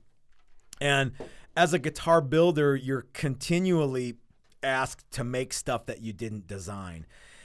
This is the exact opposite of that. This is a guitar that I designed, and it's called the Challenger because it punches way above its weight class. But this is our own design and our own take on something that looks classic, but also it feels a little bit different. And if your philosophy of use is you don't want to have the same guitar as everybody else does, this is a great option for you. Plus, it's badass. It's a really cool guitar. So there's a lot of real kind of little subtle things happening with this, but the thing that one of the things I'm most proud of, I'm going to point out two things very specifically. Remember I was talking about one of our popular videos being the scrap wood guitar. Right. Another popular video was called How We Do Fabric Top Guitars. And that's what this is. This is a fabric top guitar? That is fabric on top of the guitar. Whoa. And so I have inspired legions of dirty guitar builders to wander around Joann Fabrics and scare the little old ladies. This inlay is fabric? It's actually it's not inlay. It is just fabric, and it's from Joann Fabric. That's fucking awesome. That is so bitchin'. So, and I know I'm not the first guy to do that. You know what I mean? But if you were to Google search fabric top guitars, I would bet you I'm one of the first 3 things that comes up. Wow. So we did a whole video series on how to do it, and we've done like collaboration videos with other guitar makers to do it. And it's just kind of a neat thing. Again, I'm not the guy who invented it. I just kind of, took it and forced everybody to look at it again. The other neat thing about this is this bridge was this is really getting in the weeds of like guitar nerdery, but this bridge here is actually one that I designed with a guy, and so that's actually a custom-made piece of metal hardware that we had made specifically for us. You can't get that bridge anywhere else. What does it have that other bridges don't have? It's not that it has anything. It's just different enough. You know what I mean? Now, having said that, you can't get it anywhere else. I wish to God you could get it somewhere else. Those bridges cost me about $150 a piece to make. And I wish that someone in Korea would go, hey, that's cool. We're going to counterfeit that. And then I could buy it for $11. Right. But as of right now, it's not popular enough that anyone's going to go swiping it. But yeah, it's just a high mass. It's made out of musical instrument brass. It's a little taller than a standard Fender stop tail bridge. Oh, cool. And if you look in the end here, the string ball ends actually hide in the top in kind of a swanky hot rod feature. If you're down with hot rods at all, I see that. There's like, it's the little things that you don't notice right away that you go back and go, oh yeah. And so that's one of the things that we try to do. And every custom guitar maker does that. They have little things that they do that make that kind of separate their guitars from everybody else. So this is a classic mahogany back, maple top, 24 3/4, very Gibson-y kind of a flavor, set neck, that kind of thing. You want to spin it around? You want to spin it around? So anyway, look at that back. So yeah. Oh yeah, that's bitchin'. Yeah. Look at that back. So That's anyway, beautiful. this is and we still do. Do you brand your cover? Yeah. We actually do. there? We have a brand that we brand all sorts of things with, and we'll still do. Like if someone says I want a Strat, or so for example, Brett from Hawk Attack and Born Ready's we did a Strat for him recently, and Chris Ray from Born Ready's, we did a couple of V's for him. Right. But a couple of people have challengers. Brett has a challenger. My friend Jeff LaQuatra has a challenger from Mr. Majestic's 8-Track Revival. And so we're hoping that this guitar catches on. Now, it doesn't necessarily have to have a fabric top. We can do, fancy woods or plain woods. And as a matter of fact, we have a lot of that stuff. If you go to the website, which is TexasToastGuitars.com, you can look at the gallery of guitars and kind of get an idea of some of the things that we can do. That's so double cool. necks are, by the way, our favorite thing to do. Yeah? We love making double necks. But we also have, like any merch, you've got to have stuff that you can actually buy, and this is on the website right now. Dude, I love this, man. Thank you. I love this guitar. The fabric is something that I'm not going to say we're known for, but it's something that was really cool when we figured out a way to do it with binding. It's classy, man. It's cool. So we took this to the Summer NAMM show in Nashville. And people were making a beeline for this guitar because you could see it across the hall. Because it's beautiful. And there was. I have a couple of pictures of girls who can I take a picture of me holding that guitar? And I'm like, yeah, sure. Do you play? No. I just want to hold it because I think it looks cool. Yeah. So, that's cool, man. So if you have this guitar, I know for a fact that chicks dig it. And that's why we play the guitar, right? Did you guys go to the NAMM show in Anaheim this year? We didn't go this year. No. Have you gone before? Oh yeah. What's been the response at the NAMM show? Oh, we have not exhibited at the Winter NAMM show. So have you been to NAMM? I've been to the winter one, yeah. Okay, so you know what it's like. So the first year that we went to NAMM was many years ago. It's just floor after floor. You walk into the first floor and you're like, oh, okay, so let's find the guitar stuff. And we wander around for 4 hours, and we get to the end. We're starting to get to like tubas and shit like that, and we're like, there's we missed some stuff. Like, where was Fender? Where was Gibson? Where was so we ask a guy, and we're like, hey, we need to find this booth here. It was Cower Guitars. And he's like, oh, that's downstairs. Downstairs? You mean there's more? Oh yeah, and then there's 3 stories up. Yeah. What the shit? So it's like, so you can spend a week there, dude. So here is my advice to people who've never been to NAMM. If you've been okay, first of all, pre-drink in the Disney parking lot. Oh, yeah. Before you get there. So the garden walk. That's our favorite thing to do And if you smoke, bring edibles or a vape pen. Yeah. And then if you need to, and you will, if you need to take a dump, the place where the Baldwin pianos are, the top floor, that's where the cleanest bathrooms are. Because by the time you get to the basement, it's like steerage on the Titanic. There's people snorting coke off of amplifiers and doing jigs. There's naked chicks there. All right, none of that stuff is happening, but it might as well. Not in the piano section. Where the ladies who are really little in evening gowns are playing all the time and they're really fancy. They're like, we went to the NAMM convention. Go to the Bosendorfer corner. Yeah, right. Probably the cleanest bathrooms. No, but what has been the response that you've gotten on going to these because you have gone to the Summer NAMM show, right? Yeah, we exhibited at the Summer NAMM. So Summer NAMM is you could walk the entire floor of Summer NAMM in 2 or 3 hours and see everything. Do you feel like it's easier to be a bigger fish at that and stand out more because there's not as much going on? If we went to, there was a couple of reasons we went to Summer NAMM. One was I became a full-time guitar builder. Right, and you're like, I gotta go. Fuck it. And we actually did a crowdfunding, send us to NAMM. Oh, that's cool. So we actually did a GoFundMe and we paid for our hotel, our gas. We paid for our. Actually, my sister bought us the booth, so it was all paid for by people who watch us on YouTube. Yeah. The nice thing about Summer NAMM is you don't get it's harder to get glossed over. You still can. Right. But well, there's Winter NAMM, there's so much shit, booths. and it's like we have no business being at the Winter NAMM show. We're not this type of work. We're not big enough. No one knows us. You know what I mean?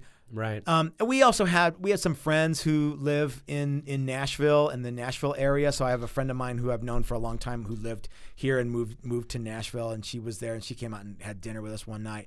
Our very good friend Brian Nutter from Nutter Guitars lives in Nashville, and we met Brian at the Winter NAMM show, and he and I have the same pin router. Now, for those who are not woodworkers, it's this great big industrial tool that nobody uses anymore except for old school guys like me. And as it turns out, Brian has one too. So we met Brian there, and he recognized me from YouTube, and he came up and gave me this hug, and I'm like, hey man, and we had like a hey, can you send me pictures of your pin router and this little secret pin router community. Right. Again, I didn't invent the pin router or bring it back to the mainstream. But if you look up pin router on YouTube, I guarantee you there'll be me, my ugly tiny brain on the first one of the first 3 videos. That's interesting. So Brian comes up to us, and so we're like, hey Brian, we're having a meet and greet with some of our Patreon guys here at the NAMM show. Do you want to come? He's like, yeah, sure. We have no idea who Brian is, other than that he has a guitar shop called Nutter Guitars, and he has a pin router.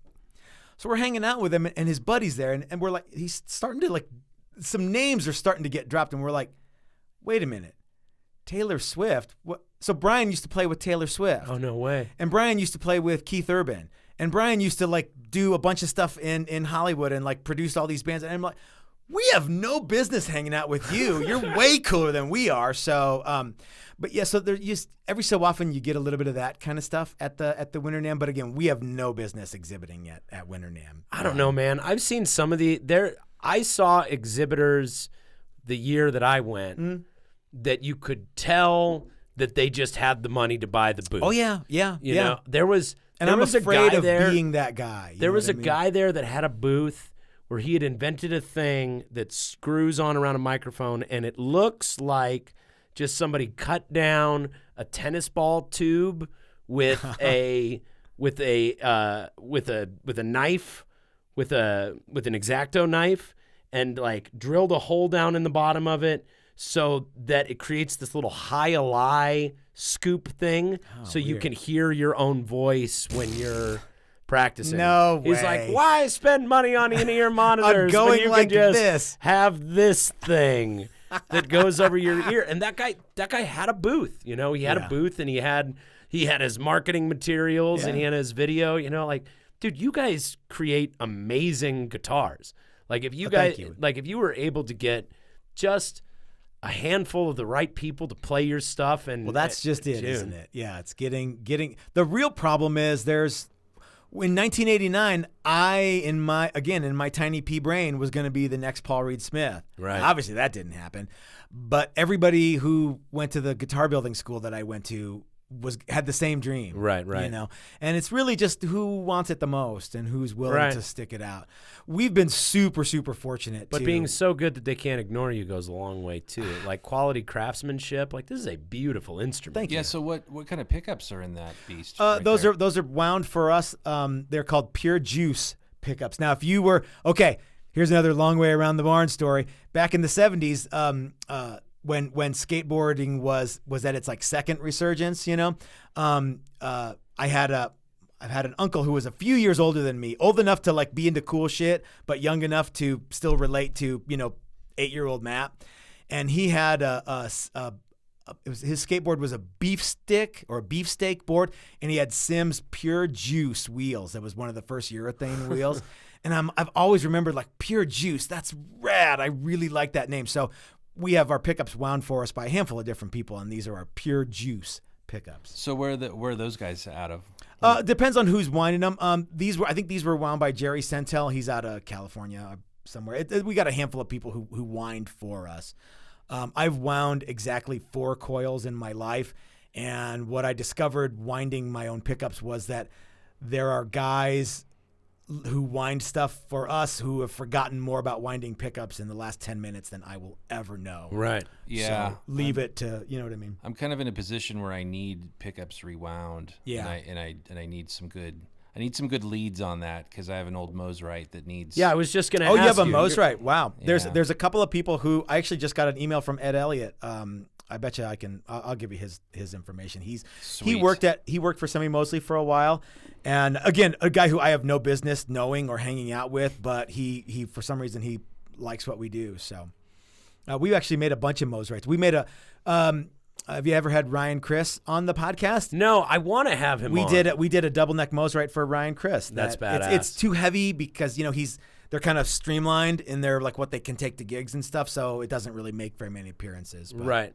Dude, I want to have Ryan on. Actually, you started talking about you started talking about GoFundMe, and it got me thinking about something having to do with Ryan Criss, actually. Okay. I don't know if you saw recently, he was kind of posting to the Colorado original music community. In fact, he might have just posted it just broadly online on Facebook, where he was getting feedback from people on their feelings about crowdfunding. Mm-hmm.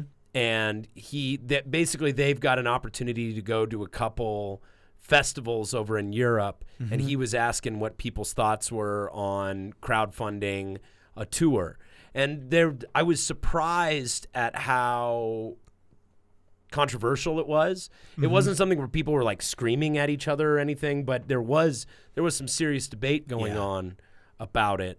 Yeah. What was your experience in using that platform in particular, using GoFundMe? Because when I think GoFundMe, the argument I made when I was talking is, first of all, I was like, you should go by any means necessary. Go have an amazing time, book a ton of support shows, do everything you can, get the most out of it, make a ton of merch, play for as many people as you can, do as many interviews as you can. Go. It's for no other reason than to have the experience and have fun and go do it. And then there's a lot of people who are doing that. Make sure you get a contract in the money, and if they're not going to pay your expenses. And then a lot of the discussion was people who either didn't like the idea of crowdfunding at all for creative endeavors, or specifically didn't like the use of GoFundMe because as a platform, it's more associated with like people like charitable for medical things. Charitable givings or things like that. So what was your experience with, and what are some of your thoughts on someone who has used it and come out the other side? I have not had any bad experiences with any crowdfunding at all, whether that be GoFundMe or Patreon. Right. You know, I mean, I've heard of people who I support on Patreon, like e-begging, you know, and that's I've not ever had that, because again, there's no paywall. It's just, look, if you're interested in this and you want to, you know, let me know, or you want to let Aaron know, or you want to let Gordo know, or you want to let whoever has, this thing that we want to see you keep doing it, because we know that that it costs money to do things, then you can pay for it. But if you can't, that's cool. Right. It's not like no one's holding a gun to anyone's head and saying, hey, look, if you want me to, totally. I'm gonna do. The funny thing is, I hear a lot, not from my patrons, but I hear people say things like, well, that's really cute that you're getting other people to pay for your hobby. One of the things that we got a lot of juice from the new shop space is it added an air of legitimacy to what we do. Well, even still, it's like, first of all, that is such a flippant remark, and it is from someone who. But I've heard of people. It's never been directed at me, because we've always been the people who do criticize it. That is one of the criticisms that come out for people. It's like the whole art thing that's going around. There's a meme or something. It's like, hey, I'm an artist, and what do you think about this? I don't think anybody will pay you for it. Will you give it to me free? Yeah, exactly. Yeah. I don't know, man. Like, I really like investing in people's work. Yeah. I like. Your money's going to go somewhere. Uh-huh. If I was, and I've made this argument before, if I was a religious person, I would pay tithing. Mm-hmm. You know what? A lot of devoutly religious people, they give 5 to 10% of their income to their church. Yeah. It's like, well, I believe in the power of creativity and in the power of mastery, and I like to see people cultivate mastery. Yeah. Like, that's cool to me.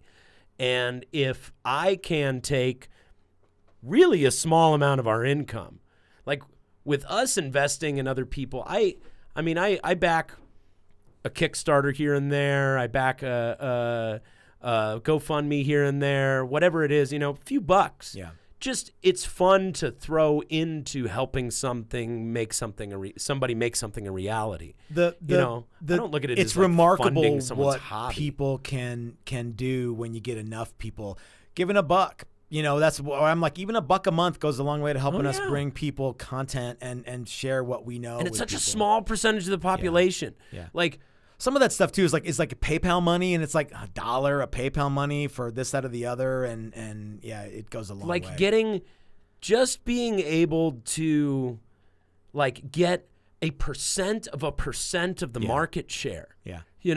It's like you can do so much with so little. If you get like 10,000, I think of like kind of a 10,000 goal. You know what I mean? I'm like, man, wouldn't it be cool if we had 10,000 people that backed us at $1 a piece? Right? You know what I mean? Yeah. You could do so much with that. Oh yeah. You couldn't retire with that, but you could run your band. It would be unbelievable what you could do and create so much stuff. There's how many billion people are there on the planet right now? I know, and it's such a small percentage of the population. Yeah. So anyway, the whole crowdfunding and helping people pay for that, I've never had any issues that are negative. We didn't get, and the only thing that we got was people who said, I really want to help you out, but I don't want to go through this company for whatever reason. So and we've had that, and people have given us cash. Yeah, people have sent checks. One guy sent us this craptastic guitar and was like, well, maybe you can sell it, and we did. And we had a buddy gave us an old motorcycle once. Yeah. It's it's like, well, all right, let's fucking make something out of this. People want to. Sorry, put this down. Okay, yeah. The other thing is, I'm gonna preempt you. I think people want to feel like they're part of something, and one of the things about shows like yours and shows like mine is people can feel like they have a say in it, or they've got a stake in it. Exactly. Yeah, they've got a dog in that hunt, and that's a cool thing. Well, it's like it's almost the same psychology of like some of my favorite bands are bands that we've played with on tour. Mm-hmm. When we would go on tour, in regular rotation would be CDs of bands that we played with that we really respected. Yeah. That's at the shop. There's a bunch of like all the local bands. Dude, and that's cool. Yeah. And so it's like you feel like a kinship with them, and it makes you enjoy their stuff more. And I find that even though like the people that I back on like Patreon, even though I don't engage with most of their content, even though I'm not checking their Patreon feed all that much, I'm proud that I am assisting in some way with the trajectory of their career. Yeah, that's a cool thing. You know, and it's never been that accessible. You know what I mean? Like that's right. So we had a couple of negotiations with this company out of New York called Optimum Productions, and there was talk of doing a TV show about a bunch of knuckleheads in a guitar shop doing a bunch of knucklehead shit. It obviously didn't work out, but wouldn't that have been cool? The old reality TV fucking like show by numbers type of thing. And I would still love to have that show, by the way. Either it's a tattoo shop or a gun shop. By the way, little non sequitur, we are very good friends with Vince from the show Sons of Guns. Vince actually told me that because we're building a guitar for Vince. Yeah, that's right. You're building a guitar for Vince. I totally forgot. And it broke in the mail. It broke in shipping. Yeah. Vince told me that, dude. Yeah. We actually had to build him. I know, I totally spaced it out. Vince. Yeah. Vince is a cool guy. Love that guy, man. But you were kicking around the idea of a... anything that we can do to put the word out about what we do is... So you were into it. Oh, absolutely. And I'm still into it today if it happens. And I don't know that it will or won't, but but the funny thing is like how do you support that? You go out and buy Pepsi or exactly. I don't know. Yeah. Right, some advertiser pays for it. Like when you look at budgets for, because I mean here at the studio we have to pitch budgets all the time to clients. And when you look at what goes into a budget sheet, I'm like, I see that stuff and I go, God, if I could get half of that. Do you know what I could do? Yeah. If I could get half of that, we could put out a motion comic once a month. We could go tour Europe. We could get a new album done. Like we could buy this new piece of equipment. Dude, I see that and my mind just starts spinning. It's not this thing where you're like... It keeps coming back to... You need to take the control and the power away from the people who don't give a shit. Give a fuck. That's right. Yeah, I hate to be a broken record, but it's true. No, it's true. And you know, it's like you talk about, well, it's really cool that people are paying for your hobby or whatever. Or you know, I think people have this image of like, oh, so what? I'll just pay your bills and you can just go lay on a beach all day. These are clearly people that have never worked on anything like that. They haven't the worked people on that are trying to put a criticizing creation into the world, have no concept. Like they're just they just want to go, you know, like there's like, okay, they want to criticize you for doing that, you know, but you end up having to be no framework for understanding that, you know. You end up having to be resourceful, and that's a good thing, and it makes you better at what you do. Yeah. But I can't tell you how many times I've been like, man, I have no shortage of ideas of projects and fun things we could do. And, oh, wouldn't it be great to do an album like this? And, oh, wouldn't it be great to bring this person in and have them do this and have this person mix it? And wouldn't it be great to make a music video for this? And, oh, man, I have so many cool ideas. And then go, well... I guess what kind of disposable income do I have this month? It's like I can make it out of construction paper, I guess. Yeah, what's the best I can do with what I got? And sometimes, and I mean, sometimes that creates very cool stuff. And but you're doing, something to be said for that. You know what though? I think you're doing a great job doing the best you can with what you got. Because I look around and I'm like, well, fuck, man, there's all kinds of neat shit. Well, there's all kinds of fun stuff here, but that's because of the relationship I have with the Nug Nation people.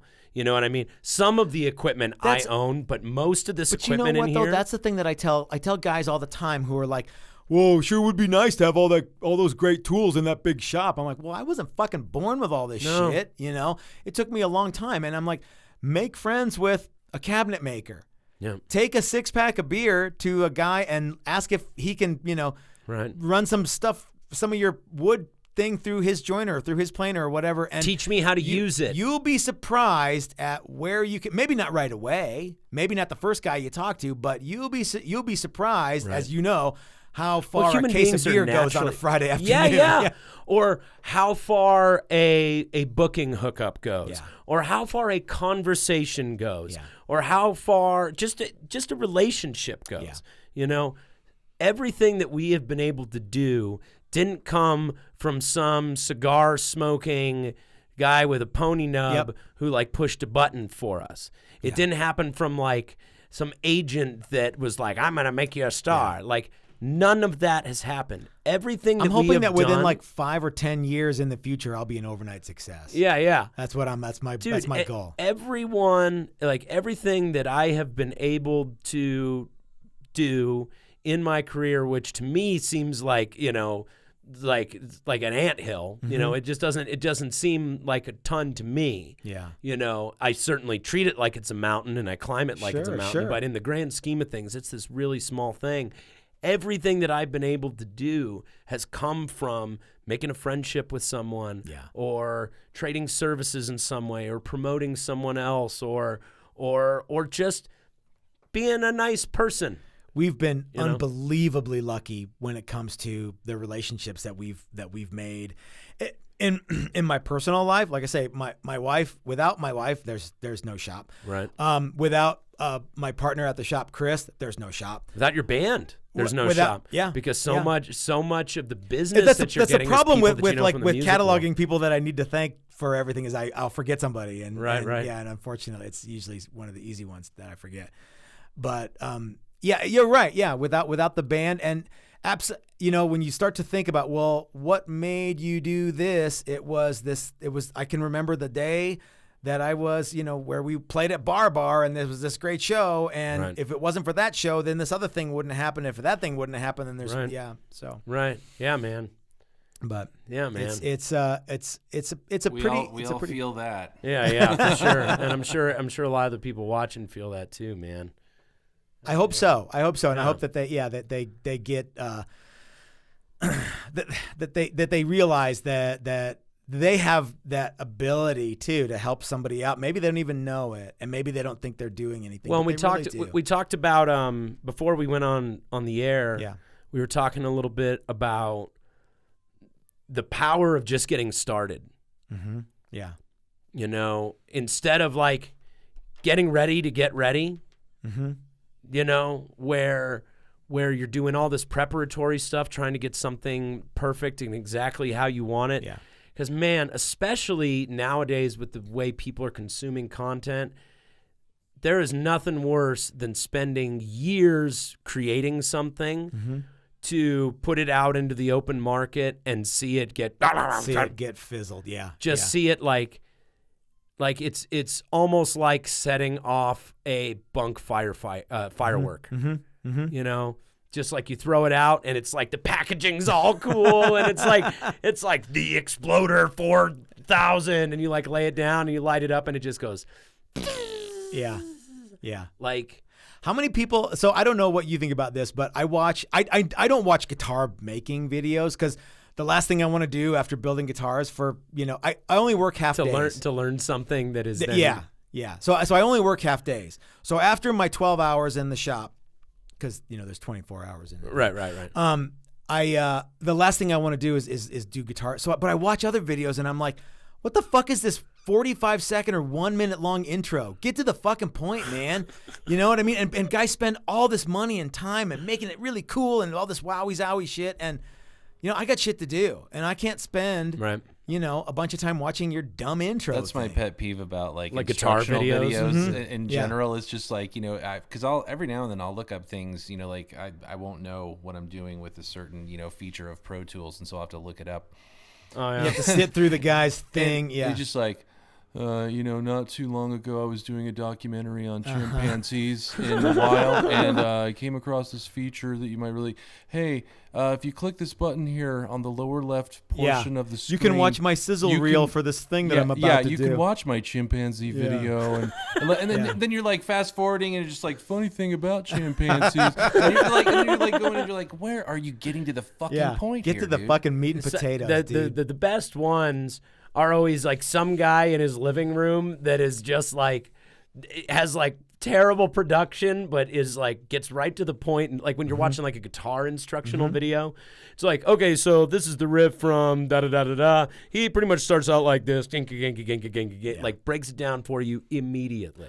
Some of that stuff, like having a little bit of production value goes a long way. You got to have a little you want it bit. to look good. You got to have a touch, but you don't have to go over the top. Right. And that's the thing. Just fucking get started. Yeah. Well, I mean, with this podcast, we're coming up on 100 episodes, and with our band, I'm a little bummed out that I'm 94. I was kind of hoping that. I'm sure. No, I'm sure you got like big plans for who like the Centennial podcast is going to be, but I'll tell you kind a of trade bummed out secret. it's not me. The 100th episode. Yeah, it's Mikey from Nug Nation. He's gonna come on. He reserved that spot. We got better just for you, man. We did get we better. got better just for you. I'm having a blast hanging out with you guys. Thanks for having me. Of course, dude. Really Thanks for coming, dude. It's awesome. I'm My excited. pleasure. I'm excited about everything we do at one of these because it's like, oh, we got this new toy. Let's try this out. We got this new feature. Try it out. And like Gordo. There's a whole nother side of this with Gordo. I agree with him, by the way. With what? Whatever Gordo's doing. Oh yeah, no, he even gets to flex his production nuts on the back end when he's doing the post production, and he adds in. I love flexing my production nuts. Flexing nuts. Yeah, man.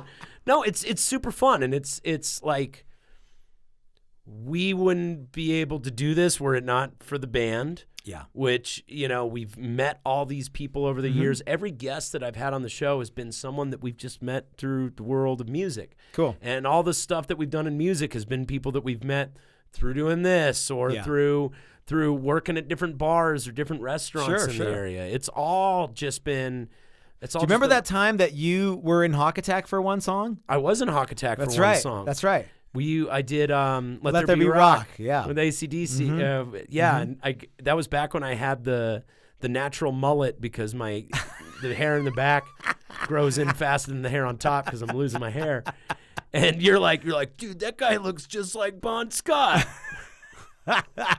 Dude, that's because I had the ducktail. When I moved here, or actually before I moved here, I saw Hawk Attack play, and I was like, "This is the one." I was like, "No, it was at Three Kings." I'll remember it clear as day. I was like, "This band is fucking legit. Like, they're really good." I remember that too. And then I'm just like, okay, when's the next show? When's the next show? Yeah. And it was a really long time before I had a chance to see you guys play again. We don't actively do anything. When I it comes sought to you guys. You guys are fucking great, though. I sought you guys out. Say that. I actually hired Pat Shalhoub to do our original. Oh, Paul, yeah. Or Paul, Paul, not Pat.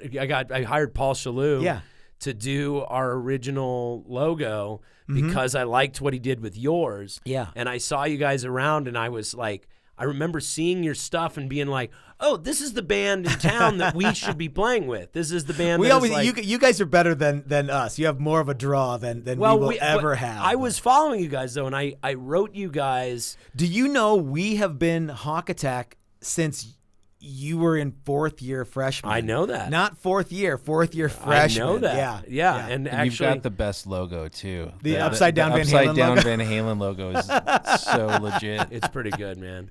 No, I mean, I was seeking you guys out early on when we did our rebrand because we were like, we need to play with the right bands. We need some guys who do beer commercial rock. Exactly, dude. And I saw your logo and I was like, I can tell just by looking at their logo that they're in the same neighborhood as us. And I found Paul through that. So so it's been this will be 13 years now. Same three guys, same three chords. When we had a MySpace page, it's been so long. You guys. I think I probably found you guys on MySpace. Probably, yeah. I remember I was in another band at the time, and I wanted to do something more aggressive, and I was going through Craigslist, and I think I put an ad on Craigslist, and it was have bass, will travel. I'd like to say I'm into everything from AC/DC to ZZ Top, but really, I just like those two bands. Right. And Brett contacted me and we've been BFFs, ever since. So he contacted you right away. Because Brett. I mean, he's like, oh yeah, right on. Yeah. Man, and you guys it's just been you same three guys this whole time. Yeah. We actually had a fourth guy for a while, and I think I remember that. Yeah, and he stopped. So we're a 3-piece after that. We didn't want to add a new guy. That's really cool. We have added a guest vocalist 1 or 2 times. Yeah, I got to jump up and do that. And then Brett actually had a bizarre roller disco accident and couldn't play the guitar for 6 weeks. And so Paul Shalhoub was actually in Hawk Attack with you guys. Really? Yeah.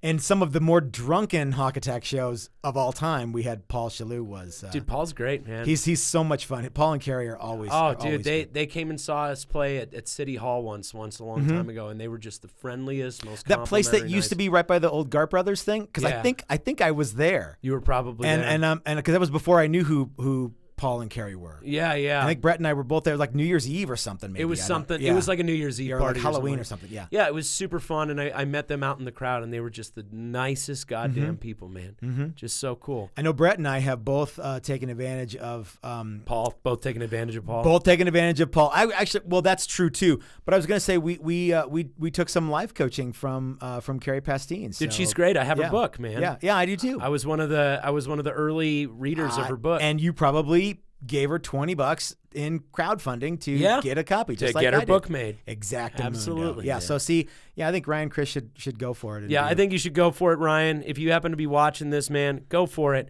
I would recommend for doing a tour, either Kickstarter or like Indiegogo. The cool thing about Indiegogo is even if you don't hit your goal, you get the money. I think with Kickstarter, you have to hit your goal. I can't remember what we used, but we got the money even if we made the goal, but we didn't. GoFundMe, I think you get it no matter what. I'm just thinking in terms of like. Oh, I see what you mean. Like what if you say, I want $10,000, and if you make $9,999, you get jack shit. Right? I think that's the way it works with Kickstarter, something like that. But hey, if Ryan Chris decides to crowdfund their tour to Europe, you better bet your ass I will back you up on that. Yeah, man. Well, Matt, I really appreciate you coming on the show and hanging out, dude. So much fun hanging out with you guys. I'm sorry it took us so long to get started. I'd love to have you back another time. Shit happens. You just gotta. I'm not doing anything, but the Lord's work. No, I'm busy, but I'm always available to do stuff like this. Cool, man. It's such fun. It's really been a joy. Let's get both of you guys in here next time. Both who guys? Both of you at the shop. Oh, so I asked Chris if he wanted to come. Chris he's a funny guy because I say funny, he's fucking hilarious. He's funny? No, I mean he's fucking hilarious. He's got that real dry sense of humor, and like he'll zing me all day long. I won't even know it because again, I have a tiny pea brain. But yeah, he's way smarter than me. We should bring him next time.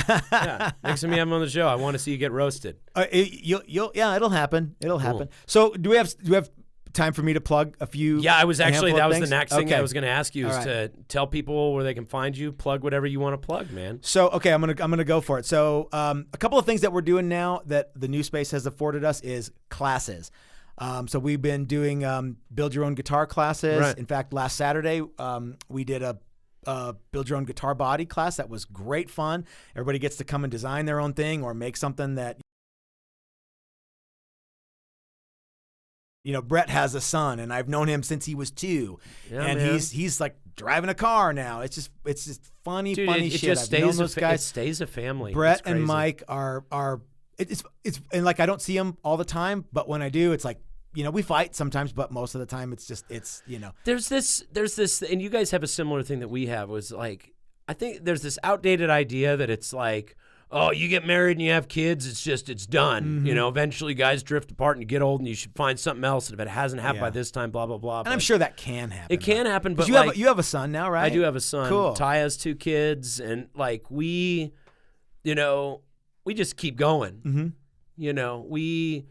We have hit all those crossroads with bands. We've hit all those hurdles, and it's just like, okay, we lost a member or we lost another member or somebody went through a divorce or somebody's life fell apart for a minute or somebody had an injury or somebody moved or somebody had a kid or somebody got married. It's like, and at every point, it's like, you guys want to keep going? It's like, sure, let's keep going. There's been 3 guys in Hawk Attack. There's been 2 marriages, 2 divorces, a handful of, all in the span of, and the one thing that's remained consistent is Hawk Attack. Yeah. It's the longest relationship you'll have sometimes. I've known those guys for longer than a lot of other people. So it's a very cool thing. But yeah, the shop is going great. I couldn't do it without my wife and without Chris, who basically does everything cool that we do in the shop. Chris does. Yeah. I have so many buddies who have helped us. Mike Learn at Learn Guitars, Brian Nutter at Nutter Guitars, and a whole bunch of other people who I forgot and I won't be able to name. So it's not because I don't love you. It's because I forgot because I'm on the spot. The other thing is a bunch of the people who play, they are going to be pissed. The people who play the guitars, we didn't really get into that, but Brett from Hawk Attack and Born Readies, Chris from Born Readies, Bart and Jen from Throttle Bomb and Messiah Vor, whatever that praise band that they have is. Isn't that like a religious band? Which, Messiah Vor? Yeah. No, I don't know. Isn't that like yeah, it's the gospel. Yeah, the isn't gospel that like the like what would Jesus eat? It's the Messiah-vor diet, right? Yeah. What Jesus would you eat? I don't know. Yeah. Which Messiah would you eat? Which Messiah is right for your body type? That's right. we've Jeff had Jen LaQuantra from I remember that one. We had Jen and Bart on the show. It was great, man. So we did. Jeff from Mr. Majestic. I'm missing a bunch already. Brad Davis from Fu Manchu actually has a couple of our guitars. What? Yeah. No way. Yeah. Sweet. Yeah. That's rad. So there's a bunch of people who have really been good to us, and guys who are following me on YouTube and have Vince guitars Knuckles made for us. Vince Knuckles. That's right. I hope that maybe you could get Vince on here, because Vince is kind of a spooky guy. Dude, if Vince comes out for a Can you visit, imagine if you were the UPS guy that showed up with Vince's brand new guitar he was waiting 6 months to get, and it was all busted all the fuck? Dude, we You'd be used like, to "Shit, we used he's to gonna go to beat Vince's me." place in Gomez, Louisiana, and get drunk and box and shoot assault rifles and set fires and leg wrestle and punch each other and go to like drive through daiquiri stands and take drugs and like, dude, I've known Vince since my crazy time. He asked me, he's like, "Do you know the guys in MF Ruckus?" I'm like, "Yeah, fuck yeah, I know those dudes." And he's like, "Oh, we had so much fun hanging out with those guys." And dude, and Jim Fuller is another buddy of I can't not thank Jim Fuller, because he's we're actually doing a guitar for him right now that looks like anyway. So go back to Vince. No, just I mean, it was just really funny that you guys. I was sick to my stomach when he told me, and I saw the pictures of what happened. Oh with that yeah, guitar. he sent me a picture of that. It was a real heartbreaker, man. So we're actually building him. We built him another one exactly like it. We still have the original fucked up one, right? Because UPS, who are dicks. That's gonna be another video that I'm gonna do, which is top secret things that UPS wants to fuck you with and doesn't want you to know about. So right. We insured that guitar for the full value, which was over $3,000, and they're fighting. They're fighting. Oh yeah, they're fighting. And the most they're going to give us is $1,000. Fuck that. What a bunch of assholes. So if you ever ship Fuck anything that. UPS and you insure for more than $1,000, the driver has to come pick it up. I am like, where the fuck does it say that? Right. And there's like in some like little tiny, teeny print that says that, the driver has to come get it. So, yeah. And now, that's horseshit. And a small shop like us, we can't afford to do that all the time. No. You know what I mean? Well, that's the thing is whoever's got the best lawyer wins in that type of situation. Yeah. It's the and worst, whoever, man. Can stick it out the longest. They kind of got you by the balls. Oh, yeah. If you're willing. Yeah. It's like we had to sue a guy a few years ago who kept a damage deposit on an apartment we were supposed to move into, and we never moved into. Oh, jeez. And the guy was just a drunk and just spent our money and never finished the project and all this stuff. And it's like, we sued him, but eventually we had to, and we won in court. Yeah. And we were entitled to treble damages and all this extra money. And like, it was this huge thing. But then it's like, how are you going to collect? Now go get it. Yeah. Yeah. Huh? It's like, we had to wait until a third-party guy went and was buying up everybody's claims so that he could collect it and was like paying people off for their claim. Like that's like, wow. Whoever's got the right lawyer or whoever's willing to tough it out, man. It's like they're not going to come to the guy's house and like put him in handcuffs and be like, you're going to sit in jail. We're going to break your thumbs until debtor's prison. You're going to go to debtor's prison. It's not going to happen. He knew. Like, dude, he laughed when we served him the papers. Sure. He laughed. Come get it. Yeah. Well, he's like, whatever. You think it? And dude, and they told us, they're like, you are like one of 20 people who has a lien on this guy. Oh. It's like, so that sucks. Even if we liquidated all his assets, it's like there's going to be an order. Yeah. And you might get get a It's so taste. fucked up, dude. Well, it makes me worry a lot less about my old like outstanding. I think we've all creditors. done stuff we're not proud of, but yeah. I bounced a couple dozen checks to Pizza Hut as a teenager.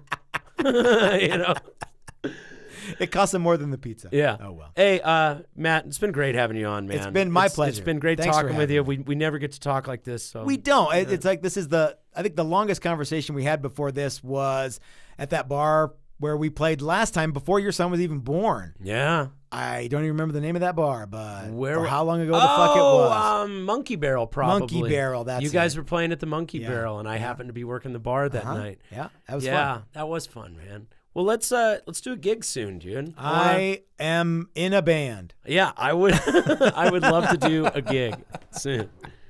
I would love to do a gig soon. Hey, maybe we can Maybe we can put him on that Chain Reaction Records show. That'd be fun. That would be. I think we have an extra spot, and Josh Finley hasn't updated the poster yet. What do you guys? Let me know. What are you guys doing on March 8th during the day? It would be an all ages thing, and the pay would be terrible. But it would be a regular Hawk Attack show. Well, it would be a daytime thing over at Chain Reaction Records in Lakewood. March 8th is generally when I do my cheese shopping, but I'm gonna wait till the 9th if you need us to do it. All right, cool. Yeah. I'm gonna see if we can add you guys to it because I'd love to have you on it. Sure, man. Thanks, everybody, for watching. Thanks, everybody, for listening. Thanks to Matt Flaherty from Texas Toast Guitars. Make sure to look up Texas Toast Guitars on YouTube and just the internet in general. Gordo, I'm glad to have you back. Ethan Klein, thanks for helping us dial in the new tech. And Max, wherever you are, thanks for hanging out and helping us run the thing. We love you. Thanks so much for listening to episode 94 of the motherfucking podcast. I'm Aaron Howell. Gordo. And we'll catch you guys on the old flippity flop.